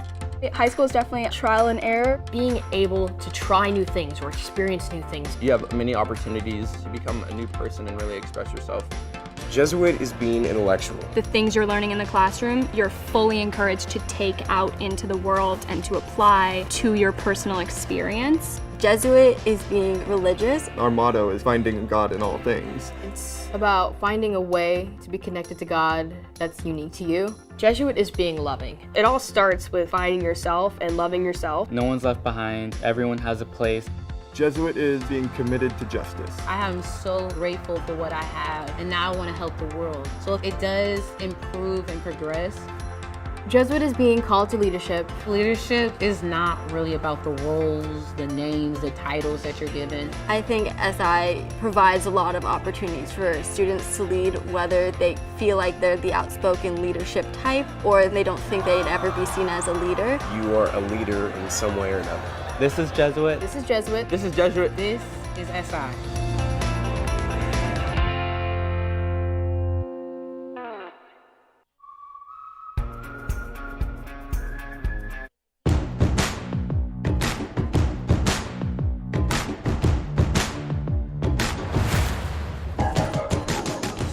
Why should students choose St. Ignatius football? Because of the experience. We have over 100 years of championship tradition here at St. Ignatius in our football program. We've had Olympic athletes, we've had players that have come through our program that have continued their athletic and educational careers as collegiate level and professional level athletes in all sports, especially football. And we take a lot of pride in our work, ultimately pushing to accomplishing our goals, one of which is on-field success. I chose SI, just based off of how well they combined academics and athletics. For me, it was the pinnacle of sports in the Bay Area. And what makes the SI football program special is, it's not on the field or in the film room. To me, it's in the locker room. It's just the coolest group of guys that you'll ever meet. Last year was my first year ever playing, and I'd never really felt a sense of community like that before. And now I have almost 50 friends for life from last year and from this year too. I chose SI to further my academics and to play for the best football school in San Francisco. What makes it special is the brotherhood that we have here and how well put together the program is. Coach Rags runs the football program like a college. So for the guys who wants to play in the next level, things are becoming similar to how we run things here. To me, what makes SI football so special is the camaraderie that comes with it, along with the amount of hard work and the high level you can play football here. SI football's kind of showed me how to be a leader almost, like freshman year. Didn't really know what I was doing, so I kind of just looked around and observed everyone. But as I got older, I kept working, and I tried to be a leader in everything I do, be the guy that people can look to when they need something. And I think a huge part of that's me playing football here at SI.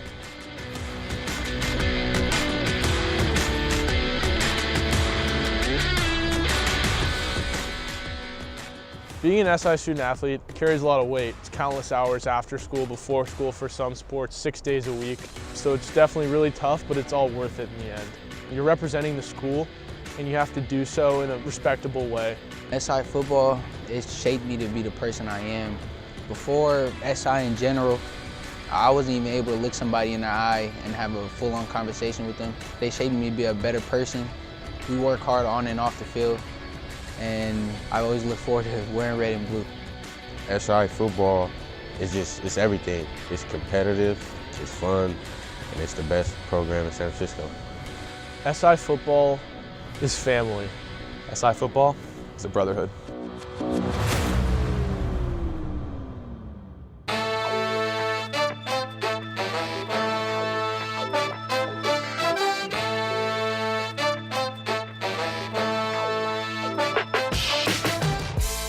My favorite memory of SI football, it's beating Sarah on the Murph to win the WCAL championship last year.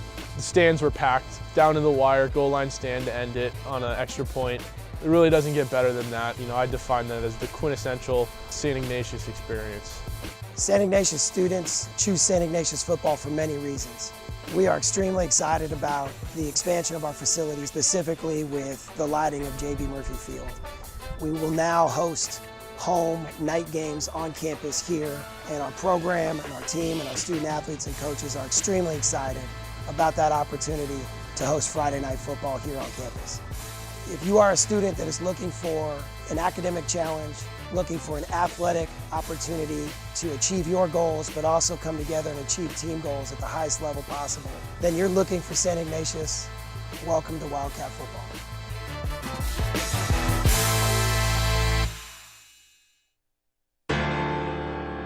I did so many sports growing up, and I found volleyball in 6th grade. Honestly, it was like I realized that was my true passion.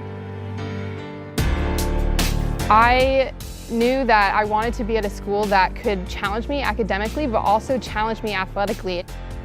I wanted to be surrounded with people who were as interested in athletics and going into the college level as I was.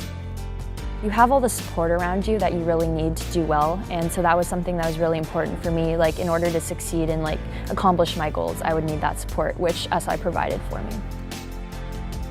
Coaching volleyball at SI means that I can reinforce our Jesuit ideals in a different capacity. A lot of what I'm teaching them is how to be an athlete, how to be a competitive person, and yet still be considerate, kind, compassionate, respectful. And so I'm really proud that our girls are that way on the court and off the court. Having practice and work, it kind of makes me even more motivated. I feel like when I have volleyball, I get more work done and I'm more successful. The kids here, they're working so hard and they're very like-minded. Like you want to be the best. You have to figure out when is the best time for me to study, when is the best time for me to do my homework, but also, once you get into practice, once you get into weights, you need to learn how to completely zone in and focus in on that. Playing athletics at SI has allowed me to develop into a much better athlete than I was coming in, and I'm going to UCLA next year to pursue sports, and I'm really excited, and I definitely would not have been able to do that if I didn't come to SI. Competing in the WCAL is tough but rewarding. We play against the best volleyball players in the Bay Area, and that kind of competition means you're going to get the best out of your own girls too. It's great to know that every game is going to be a tough fight and you have a lot of competition, so it just makes your team that much better when you're playing teams who are as good as you or even better than you. And it just makes for such exciting games like, SH and other teams where you go to those, 4 or 5 set matches. We're off our seats, we're never sitting down, we're cheering for each other, every huddle, we huddle over every point. You could feel that it's this deep-rooted rivalry, but it's also super fun because you get to play for people, you get to play for a crowd, it's like it gets your adrenaline rushing, Okay, this is the Wildcats versus the Fighting Irish.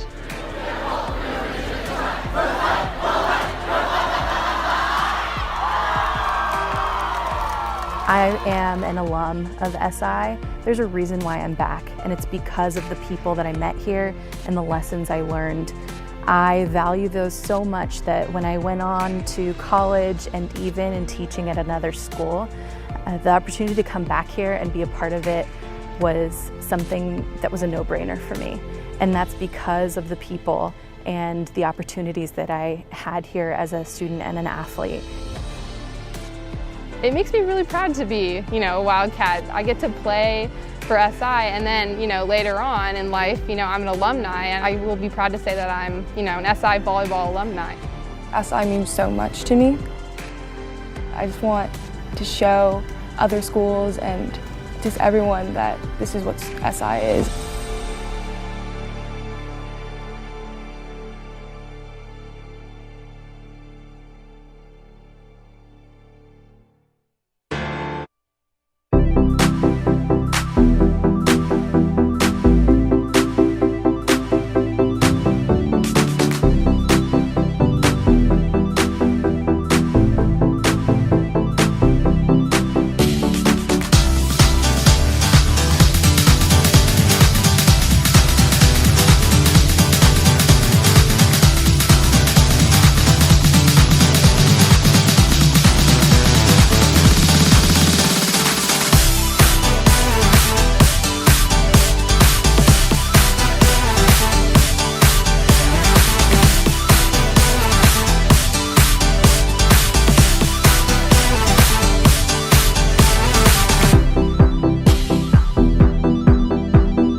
welcome back. You are looking live at J.B. Murphy Field in San Francisco, where the St. Ignatius Wildcats will receive the kick to open the second half from Archbishop Mitty. Wildcats lead at 14-0.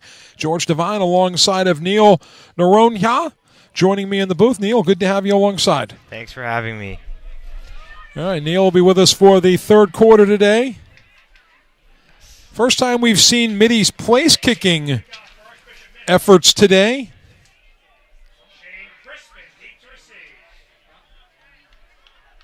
And this will be Rade Galeb to kick off. Galeb had a field goal blocked.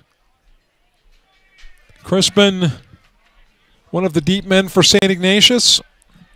And it's going to be taken by one of the up men at the 25-yard line. That is Ivers. Ivers spins away from trouble and gets out to the 40, so a 15-yard return. That is great starting field position, exactly what the Wildcats need to get their offense moving in the second half. You know, sometimes when you gamble and you kick it short, you wind up with a receiver or a running back who's a pretty good runner catching it. That's what happened there.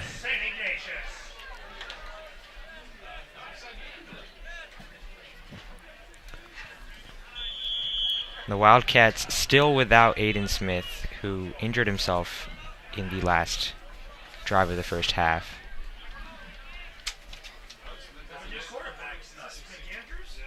So McAndrews in there at quarterback. Sweep play along the right to Ronan Green. Green gets a nice push from a defender, and he's out across the 45 to the 46-yard line for a pickup of 6.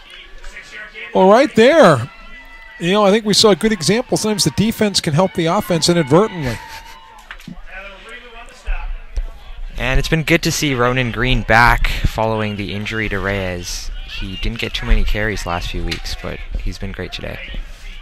John Regalia sings the praises of both those running backs as they're among the toughest players he's coached. John now in his 11th full season as head coach. McAndrews keeps. McAndrews on the sweep. Fights his way to a Wildcat first down. That's a good sign for the Wildcats. McAndrews hasn't played too much this season, but not showing any signs of rustiness. Well, Connor Lund on the offensive line opened the door for him. Chains have to move. Ball's down to the Mitty 49-yard line.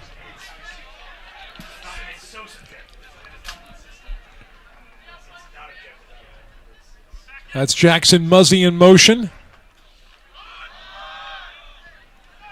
And Green dives forward for a couple right there. Not much happening. Mitty with penetration coming from Cooper Graham, 5'10", 205-pound senior linebacker. Graham, Tika Reed, Austin Barbeau, and Teron Tang are the linebackers for Mitty. For first-year head coach Danny Sullivan. Dave Brown was the head coach at Mitty forever. And then Matt Haniger followed. He is the uncle of Mitch Haniger, who plays for the Seattle Mariners. I remember when Mitch was the quarterback at Mitty about a dozen years ago. There have been some very good WCAL football players who have had Major League Baseball careers. McAndrews completes it to Ivers. Ivers wrestled out of bounds. Forward progress takes him down to the 44 for a pickup of 4.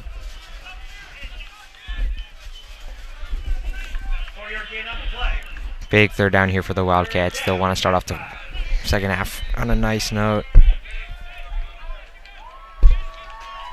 3rd and 6 from the 45. Long way to go here. And a real test for Mac McAndrews.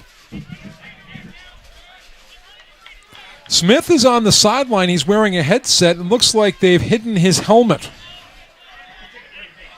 That's what happens when they don't want you going back. They hide your helmet.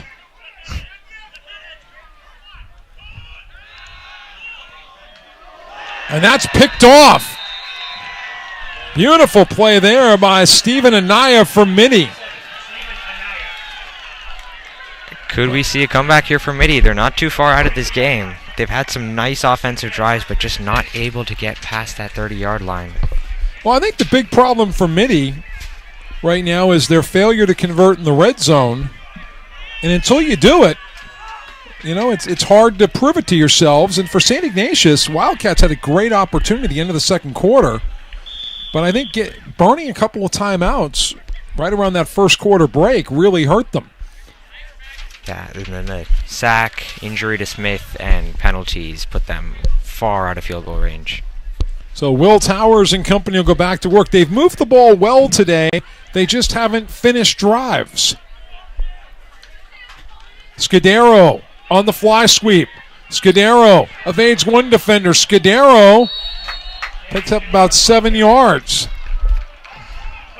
Gets driven out by J.J. Casey.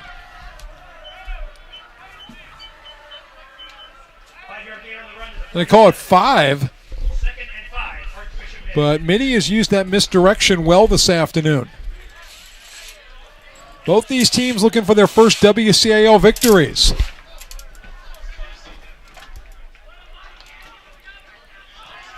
Towers turns, completes it to Kim. And Kim runs into Charlie Pfeiffer. Pfeiffer has been absolutely unbelievable these past few games. 2 defensive scores in the last 2. And he threw a touchdown pass, too. That's not shabby. Not at all. Kim was down before he went out of bounds. 3rd and 5 after the 5-yard pickup.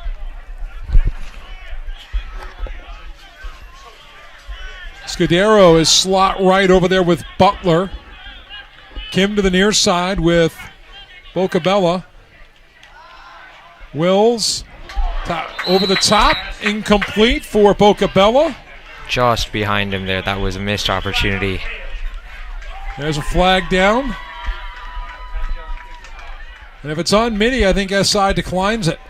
Nope. And an unsportsmanlike against the Wildcats. This is a horrible time for a penalty. Coach Rigali will not be happy with that one. So Santino Franco in, Seamus Hawkins out for the Wildcats. And the ball will advance 15 yards, and Mitty will have a first down deep inside Wildcat territory.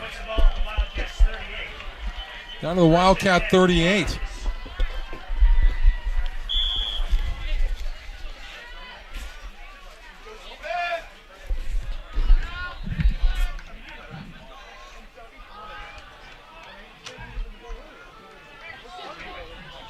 First and 10, 38-yard line. Bocabella, top of your screen and trips right. Kim might have gone early. Thang out of the backfield. And he bounces down to the 34. 2nd and 7 coming up now for the Monarchs. Big play here. Trying to keep a drive going, trying to get back in this game. Monarchs trail at 14-0. Coming up on 8 minutes to go in the third. This is 2nd and 7.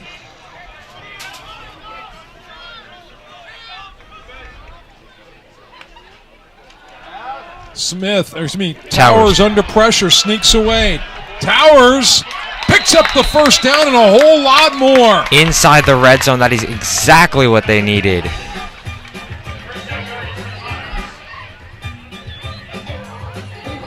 Gets down to the 17-yard line. Pickup of 19. Third red zone visit for Mitty today. I figured for Towers, he's been selling the play fake well all day. It was a matter of time before he'd rush one off like that. He's averaged 27 yards a game rushing. Been a lot of short games and a few long gainers like that. Here we go, big play here. Here's Scudero looking pass, and he is wrapped up and taken down by Benjamin Boyden. Boyden has been all over the place today. Big tackle there. Scudero coming into the ball game and attempted one pass this year. 3 different Monarchs have thrown the ball. Towers, the starting quarterback, Yoshida, the backup, and Scudero. Loss of 5. 2nd and 15. 22-yard line. Kim is slot right, flanked by Bocabella. Give it to Tang going to the left. Tang on his feet. See you later. Touchdown, Monarchs. So Thang not even touched on the sweep. So Mitty's run game has solidified here in the third quarter. That is big. They are right back in this game. They have all the momentum with the pick and finally converting that short field into a touchdown. So after the 22-yard run by Thang, Rade Galeb for the extra point. And somebody moved. We'll get a second go on this.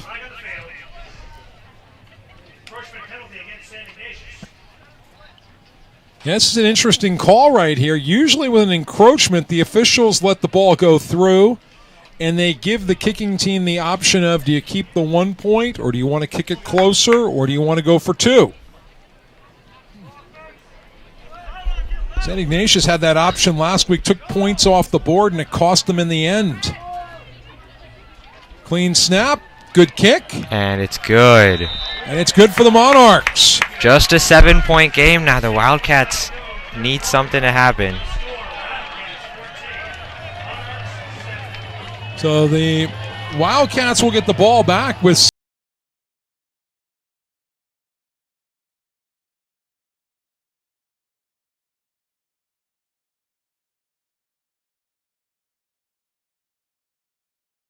This is the only WCAL game of the day today. Sacred Heart beat Bellarmine last night 20-13. Sarah hung on for a 28-21 win over Archbishop Mitty. And, it's real interesting here, Neil, because Sarah had a 28-0 lead at halftime. And then things got a little nervous for the Padres in the second half. Valley Christian with a 21-0 shutout. And similar circumstances for Sacred Heart and Bellarmine. Bellarmine had the lead at halftime and was shut out in the second half. Sacred Heart showed their might last week against the Wildcats, down 7 at the half, 13 in the third quarter, but came back to win by 1. Caleb to kick it off. Barnum at the far side of the field, Crispin the near side. Barnum has had some big plays this year for the Wildcats. We have not called his name much today. Looking down to the sideline to see if Smith is still wearing that headset. Bouncing kick. And taken by one of the up men. And a great return for St. Ignatius. So that is taken by Connor McBride.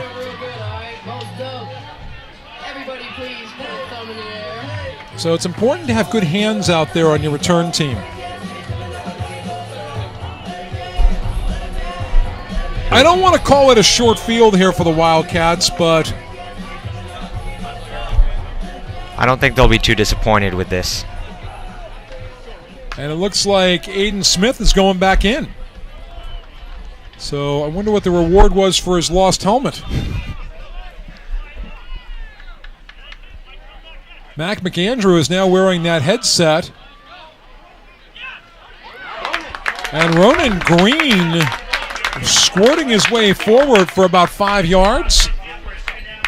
Nice spin move there. It was only going to be 1, but he got out of trouble for an extra 4 yards. That's exactly the effort that the Wildcats need. 2nd and 6, inside 6 minutes to go in the third. Wildcats hold the 14-7 edge. Pfeiffer now on the field.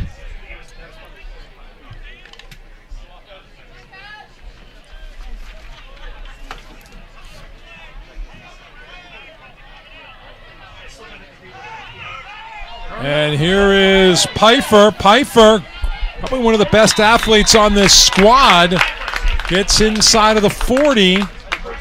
Pickup of 7. I think the officials shorted him about a yard right there. Does look like he was well inside the 40, but Wildcats aren't going to complain. They've got a 1st and 10 at the Monarch 40-yard line. They lead at 14-7, 5:28 to go in the third. Smith in shotgun, Green in the backfield. And is this another Wildcat timeout? No. Mitty calls the timeout. So Mitty must see something they really want to change, because I don't know if that's the best time to spend a timeout. You never know in a tight game like this how valuable they'll be at the end of the game. I mean, there are a couple of arguments there. There are coaches who will say, well, they don't give me a check at the end of the year for the ones I don't use. It's not like collecting bottles and cans along the beach. It's quite an experience doing that. What, bottles and cans? Yes. There are better things you can do. Definitely. Shorter timeouts for the Wildcats than last week. Last week's game was on Bay Area-wide television. The TV timeouts were 2 minutes, 35 seconds. Sometimes coaches will adjust their substitution patterns and a whole lot of other things around long timeouts. Aiden Smith at quarterback. Smith has Ronan Green with him. So Smith with the audible. Gives it to Green. So a lot of pomp and circumstance for a short run.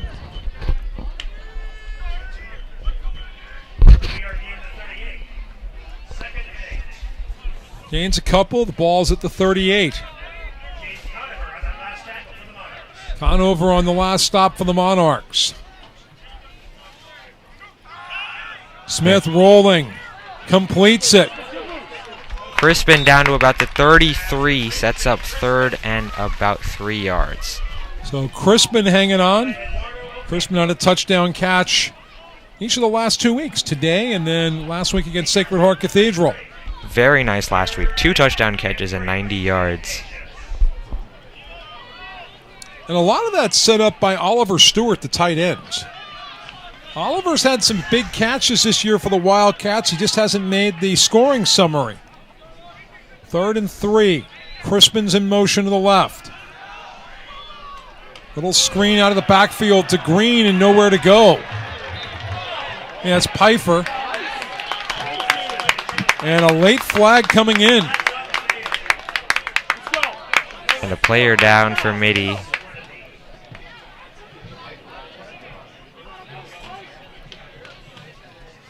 You know what I like about the Mitty uniforms?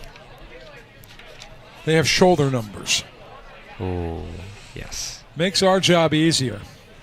I know a lot of schools, if you look at the Wildcat uniforms, they put the school logo on one shoulder. That's fine. They can do what they want. But there's something for our job that makes it easier when they've got the shoulder numbers.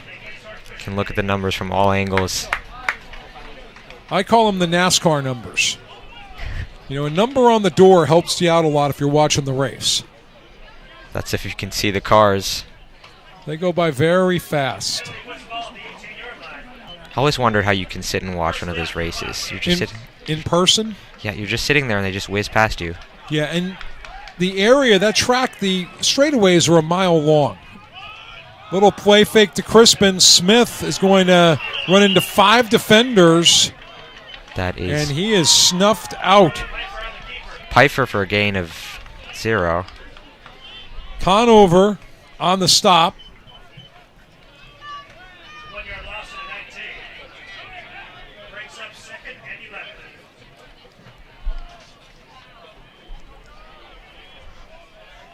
So Pfeiffer running the show right here inside the red zone. He's got Green with him in the backfield. Rolling Pfeiffer out. Stays on his feet. Gets down to about the 10-yard line.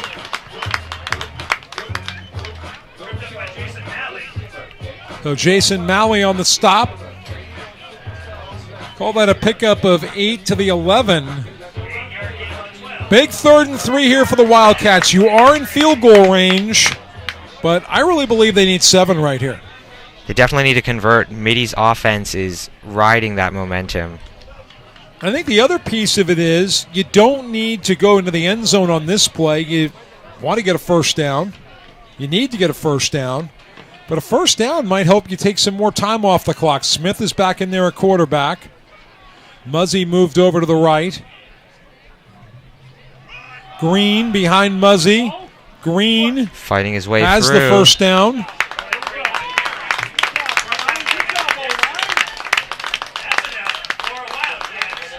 And he's got a first down to the 6-yard line. Clock will stop to move the down marker. It's 1st and goal to go. Smith on the keeper.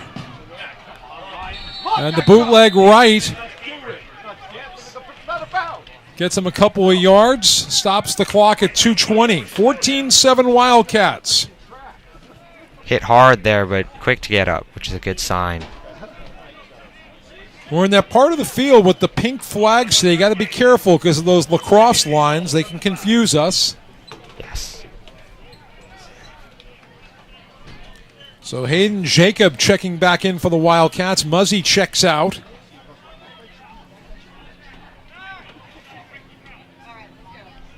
So Smith. The Wildcats break the huddle. 2nd and goal to go from the 5.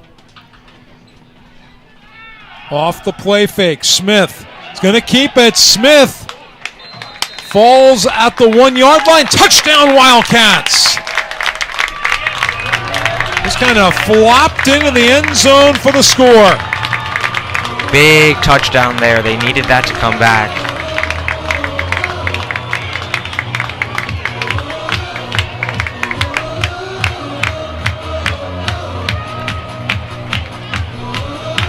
Wildcats a little confusion. They had a couple people run on, and then where they were called off for the kick team. Lucy trying to make this a 14-point lead. Clean snap, good hold, and the kick. Wow, look out in the end zone. That's good for the Wildcats. And with 2:13 to go in the 3rd quarter, St. Ignatius has the 21-7 lead. That was a big drive. Definitely. The Wildcats, they hadn't put together a drive like that. They didn't put one together last week, didn't put one together this week, but that will help their confidence tremendously. Well, I think the key right now is finishing ball games, responding in the moment. Wildcats trying to win their first game since September 4th. Yeah, that's really one of the differences between baseball and basketball compared to football. Football, you have a 4-game losing streak, and with a bye week, it's a month and a half. In baseball, you have a 4-game losing streak. At the high school level, that could be a week and a half. There's a big difference emotionally. Yeah.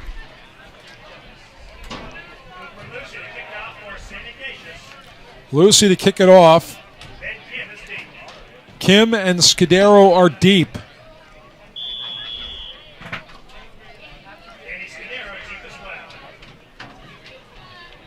Scudero is at the far side of the field. Top of your screen. Thanks for joining us today on YouTube. Beautiful day in San Francisco. 79 degrees right now. This is Kim from the 6. 10, 15 up the middle. Outside 25. Stopped short of the 30-yard line. You know, tomorrow is the 32nd anniversary of the Loma Prieta earthquake. And a lot of the old-time folks here in San Francisco, when it's hot like this, they say earthquake weather. I hope they're wrong. But the temperature was in the high 80s when the Loma Prieta earthquake struck. Wow. It had been an absolutely gorgeous couple of weeks in San Francisco leading up to that. It was at least 75 every day for about a week. You could not have asked for better weather. And then the Friday of that week, the skies opened for a couple of days. And it was just an absolutely frigid rainstorm. Quite a contrast. That was the day George H.W. Bush visited the Cypress structure in Oakland. Visited the doctor who helped save a young man who was trapped in the rubble of the collapsed freeway. Thang on the sweep. And he's stopped for a loss. So last time he touched the ball, he ran for a 22-yard touchdown right there. He snuffed for a loss.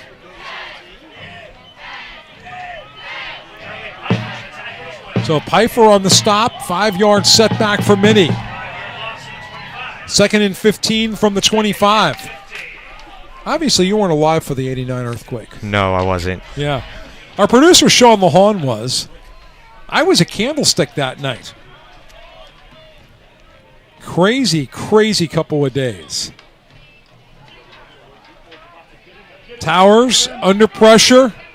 Leopold chasing, throws. It is incomplete. Incomplete. Well, we had about 35 officials wearing red jerseys right there. Their opinion meant nothing. Butler was the intended target. Those red officials may just be slightly biased. Yeah, they mean absolutely nothing in the officiating equation.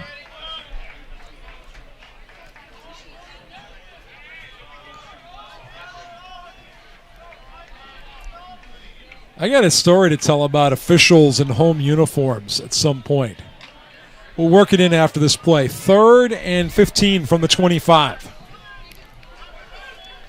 2 receivers to each side. Scudero slot right for Mitty. He's been a favorite target today. And that's where Towers goes, and it's incomplete. Threw into double coverage. Many years ago, Sacred Heart Cathedral played a playoff game at Carmel. And there was a tackle made near the home sideline where a Sacred Heart defender plowed into the Carmel receiver. Plowed into him so hard that he bounced twice and then went into the sideline. And the Carmel sideline was screaming for an unsportsmanlike. They didn't get it. The official said he hit him in bounds. He just, went flying. They called an unsportsmanlike for the argument and another one for people coming on the field. Here's the snap to Towers. And Ivers is going to wisely stay away from it. But they were screaming and yelling. The fans expected an unsportsmanlike. Weren't going to get it. And part of what accentuated the situation was the long jump track was maybe 5 yards inbounds, and the player hit that, and he was hurt from hitting that. Oh. So if anybody should have been penalized right there for the player's injury, it was the architect. That would make an interesting lawsuit. It would.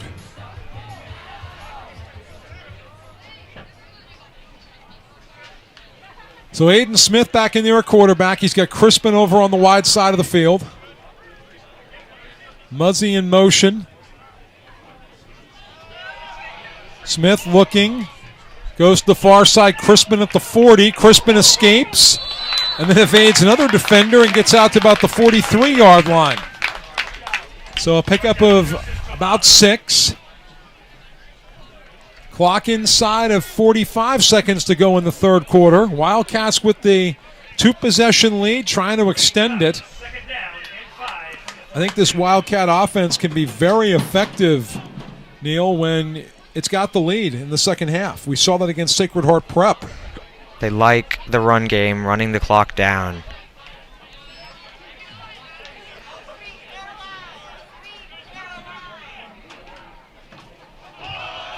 And here is Green. He gets turned around, but the officials will award him about a yard of forward progress.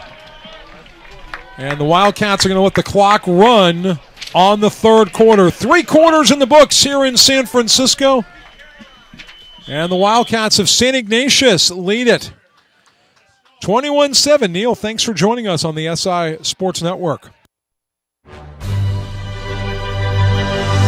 St. Ignatius College Preparatory is a Catholic Jesuit school serving the San Francisco Bay Area since 1855. Through a rigorous and integrated program of academic, spiritual, and co-curricular activities, St. Ignatius challenges its students to lead lives of faith, integrity, and compassion. Students are enriched by a diverse and loving Christian community and are called to become lifelong learners who develop their individual talents for the greater glory of God. With a commitment to intellectual excellence, leadership, service, and justice, we strive to be men and women for and with others, responding courageously to the opportunities and challenges of our time. Courage to lead, passion to serve.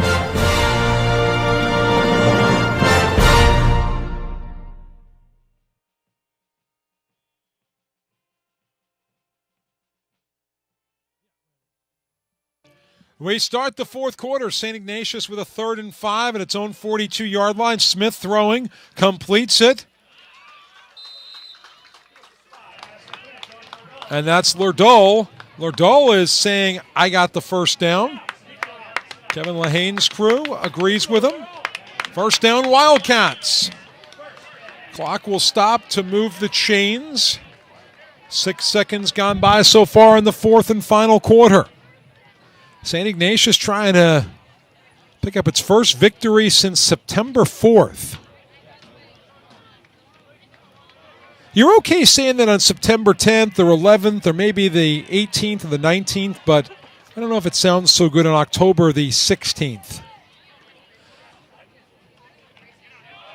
And here is Pfeiffer on the fly sweep, and Pfeiffer gets eaten up.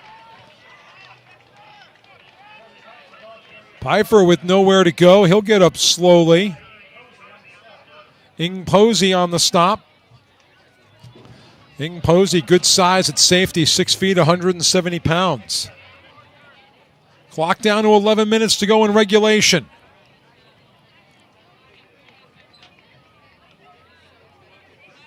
Right now, the Wildcats' ally is time. They really can take a lot of air out of the ball.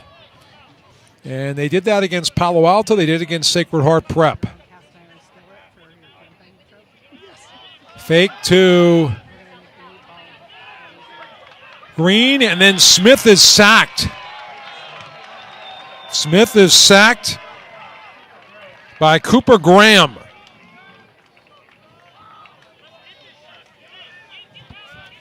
So a promising Wildcat drive is now pushed back to their own 40.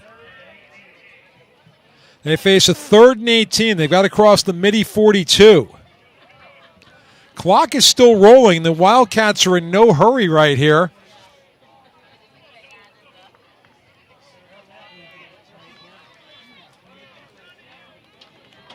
Lerdoll and Crispin go wide to the left. Ivers wide to the right. Now Crispin moves over to the right. Give it fake to Green. Smith is met immediately, and he's brought down. Monarchs getting Jason Malley to the ball. So Malley stopping Smith. Elliott in there as well. 4th down for the Wildcats. 4th down and a lot of frequent flyer miles. Kim is the deep man. Good kick by Lucy. Maybe his best of the season, and it's muffed. It's a live ball. And that is a touchback. If the Wildcats had downed that in the end zone, it would have been a touchdown. Kim touched it. It was a live ball. You don't see punters get assists too often on scoring plays. Right there, that would have been a big moment for Lucy. A great punt. The miscue by Kim.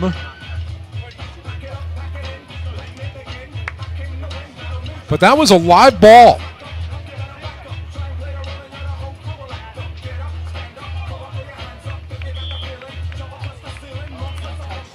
So 8:59 to go in the fourth quarter.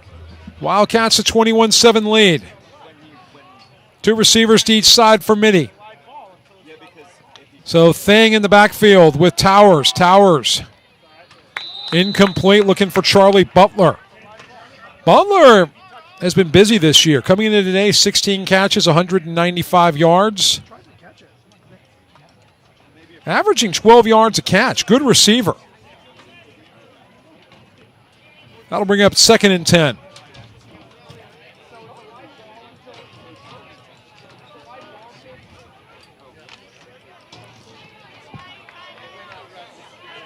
Trips left for Mitty with Kim in the middle of that bunch.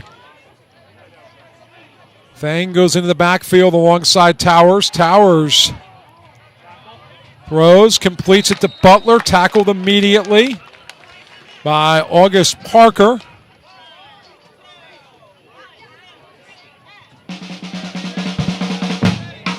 Pick up a 4, it'll bring up a 3rd and 6.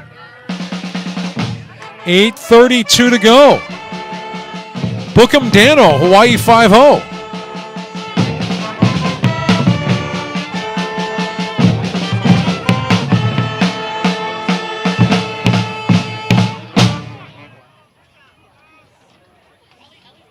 Kim over to the right of Towers. Towers throwing, completes it over the middle.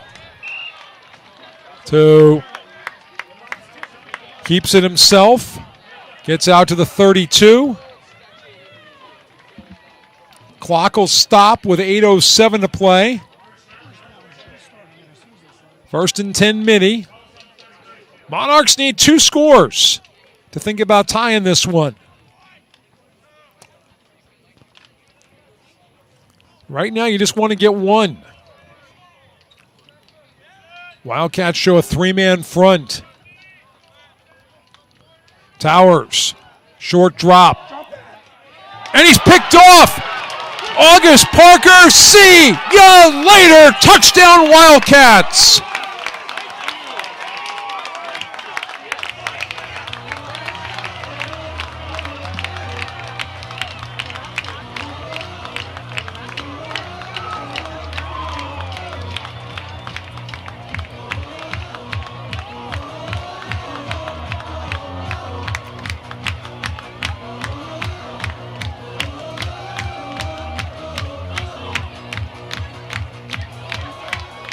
So Lucy on for the extra point. And the Wildcats, the 2nd time today, scoring on defense.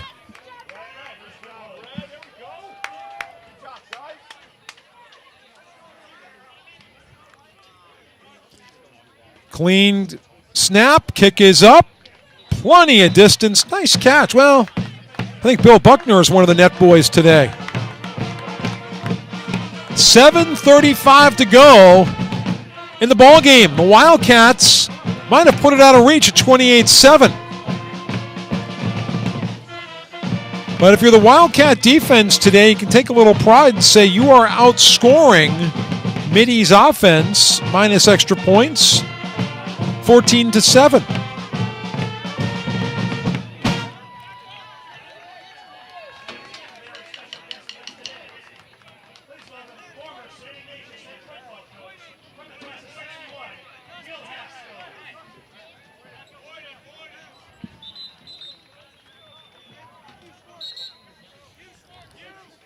$7:35 to go in the ball game.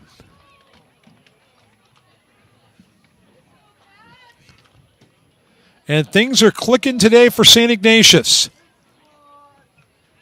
Wildcats have responded with 14 points, 7 by the offense, 7 more by the defense.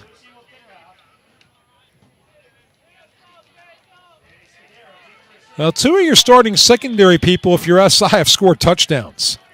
So if you're Oliver Bly and Ryan Ivers, you're saying, where's mine? Kim and Scudero deep. Lucy kicking off.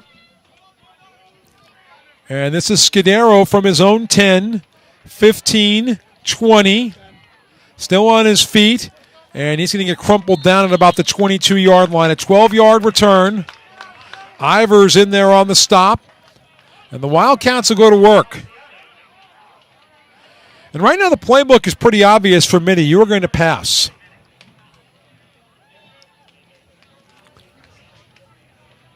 By the way, for Towers, he's now been picked off 7 times this year. Mitty's only win back in the 2nd week of the season, a 1-point squeaker, 35-34 at home over Mountain View. Hopefully Mitty and SI are both under the lights next year for home games. We'll get to that in a moment.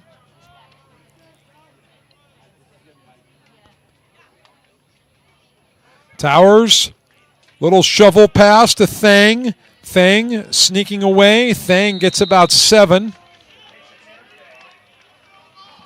Talking about the lights, St. Ignatius, the light towers are going up here. There's still some pending litigation, but they're hoping to have lights to start next season. Playing night games at home on Friday nights.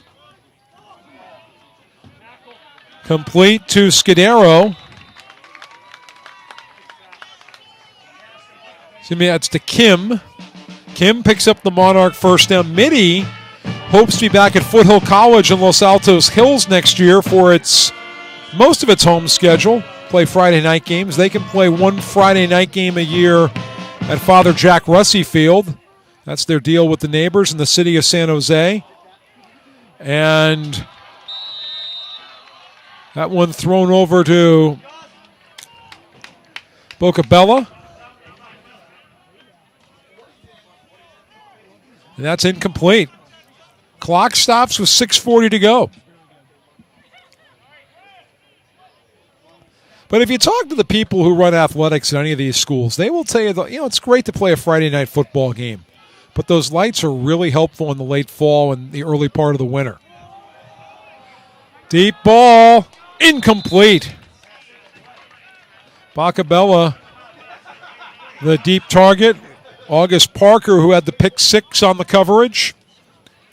But you think about it, you get a few weeks, you're going to have that overlap between soccer and football. All those teams have to practice, and the sun's setting at 5 o'clock. What do you do?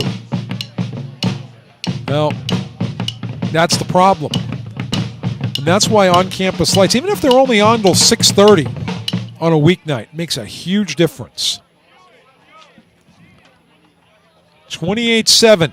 Wildcats lead it. 6:34 to go. Monarchs trying to get back in the ball game. Towers under pressure. Brought down by Leopold.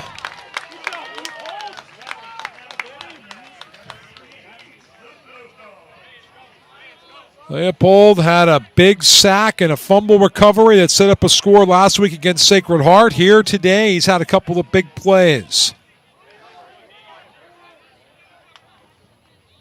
Wildcats might get called for 12 on the field.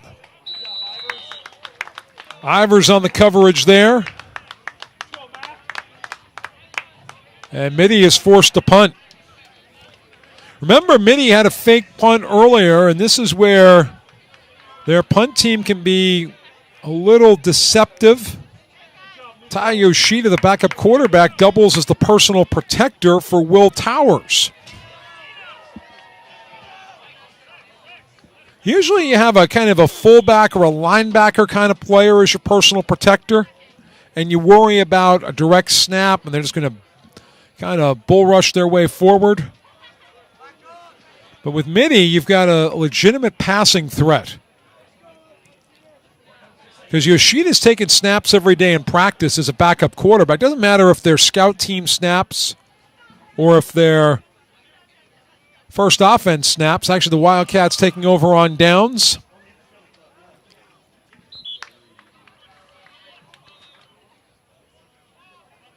And that is Green for a short gain.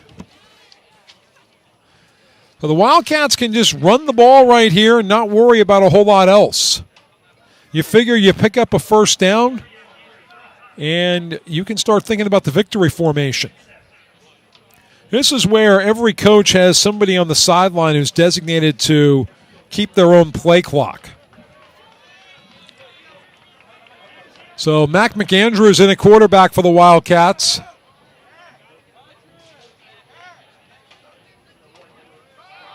McAndrews to Green. And Green's going to get up slowly. You know, Green is about 5'10", maybe 180 pounds. But right there, I think you got to get up like you're 3 times his age and 250 pounds. Just get up slowly. Clock inside, 5 minutes to go.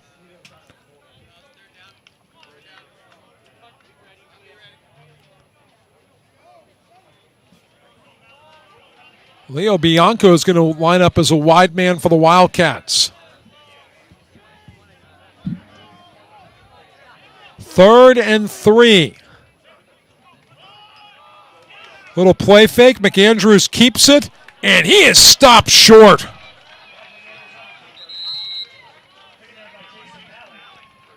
And Mitty is going to call the timeout with 4:24 left.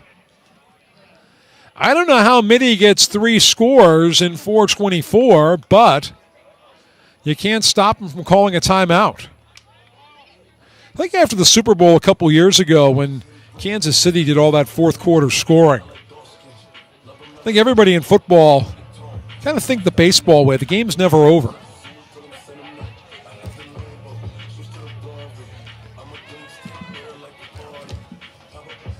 By the way, I was checking the baseball scores, and Boston was out to a big lead in Game 2 of the American League Championship Series.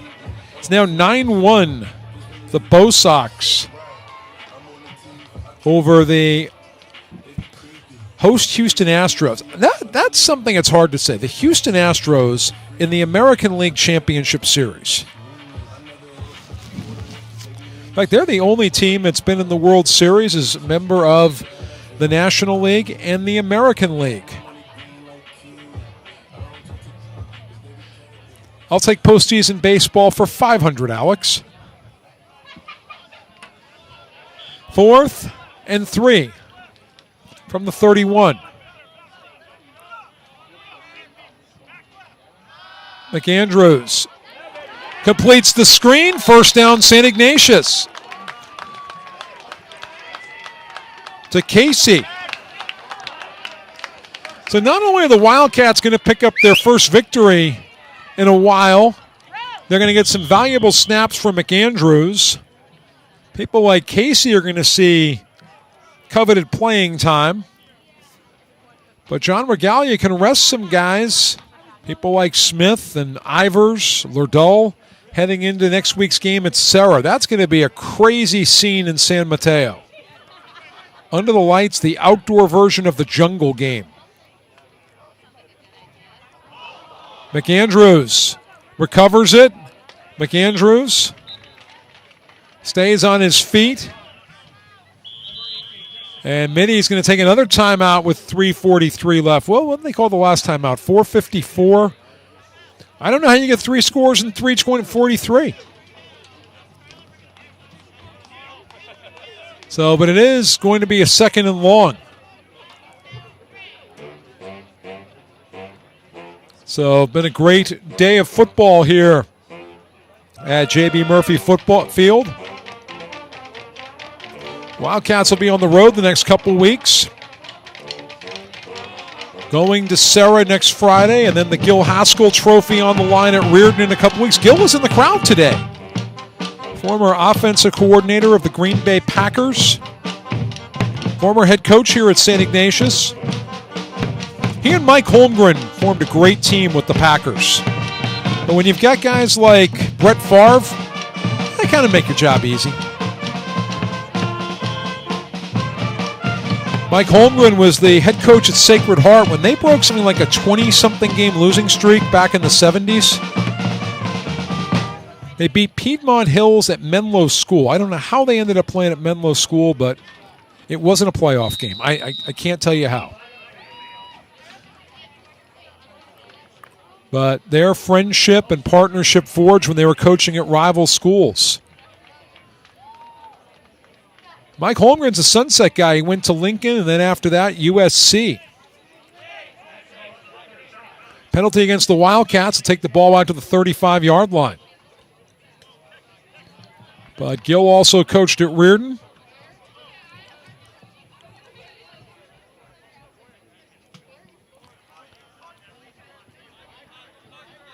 But big part of the Packers' resurgence in the mid-90s.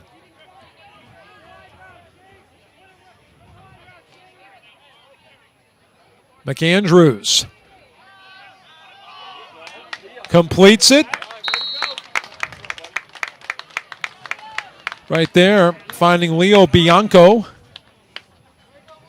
Clock down to 3:30 left. We'll bring up 3rd and 12. Hugh Schwartz checking back in for the Wildcats.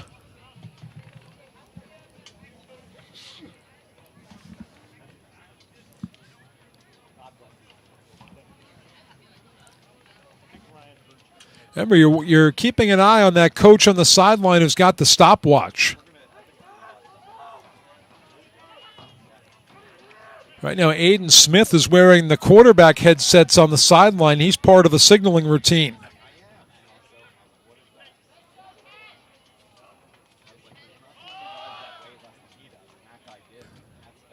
Schwartz, the ball carrier. Schwartz gets inside of the original first down marker. Brought down by Conover. He's down to the 23. Now, if you're St. Ignatius right here, you've got a 4th and about 7.5 coming up. You're at the 23-yard line. This would be a 40-yard try for Lucy. Do you run the clock down, take a timeout, and go for it, or do you get the field goal unit onto the field? I think the Wildcats are going to use a timeout either way here, and then we can stick around and see what happens.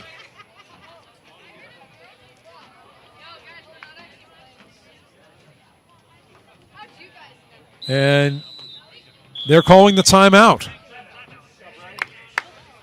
So not a lot of suspense here with a 28-7 game. Not a lot of suspense left, but for Mitty, they still have Valley Christian, Sacred Heart Cathedral, and St. Francis on the schedule.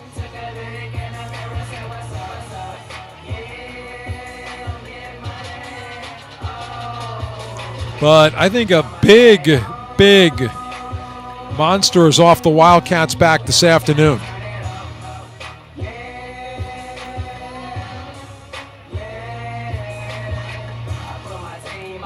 But Sarah looms next week. But I think at this point in the WCAL season, you can say that the rarefied air, St. Francis and Sarah are kind of at the top of the heap.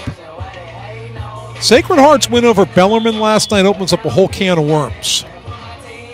Is Bellarmine at the bottom of the top or more the top of the middle?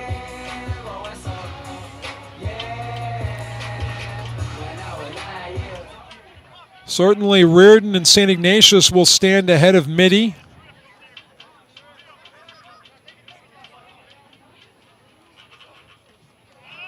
McAndrew throws, complete.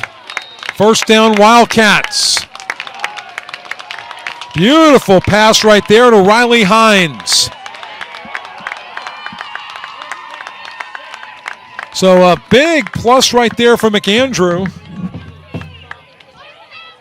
To Hines. Now at this point with a minute 47 left, McAndrews can go into 3 victory formations.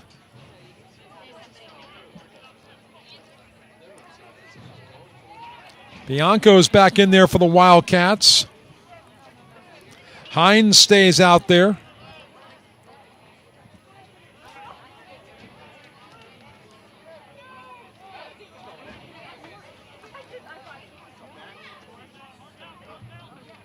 McAndrews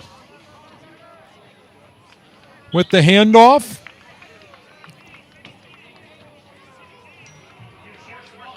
To Schwartz.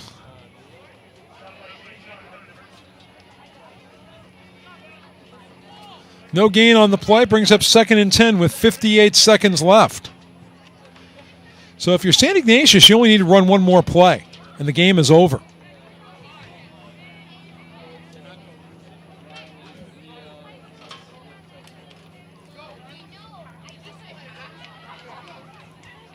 So it's 2nd and 10. Keith Reyes is back in there. McAndrews is going to kneel down. That'll go in the stats as a team rush. And this one will go in the books as a victory for St. Ignatius. The Wildcats, a 28-7 win over Archbishop Mitty. St. Ignatius picks up its first WCAL win of the year, and Mitty remains winless in Northern California's toughest prep football league. So the Wildcats heading out on the road for the next 2 weeks. We will see you again when the Wildcats return for Bellarmine the first weekend in November. So that will come on here on the SI Sports Network. So we're looking forward to seeing you then. For our entire SI Sports Network crew, Felix Quinones on the broadcast production side, our executive producer Sean Mahan, Neil Noharonia, who joined us in the third quarter. I'm George Devine, wishing you a very pleasant good afternoon. The Wildcats winning over Mitty. Have a great weekend, everybody.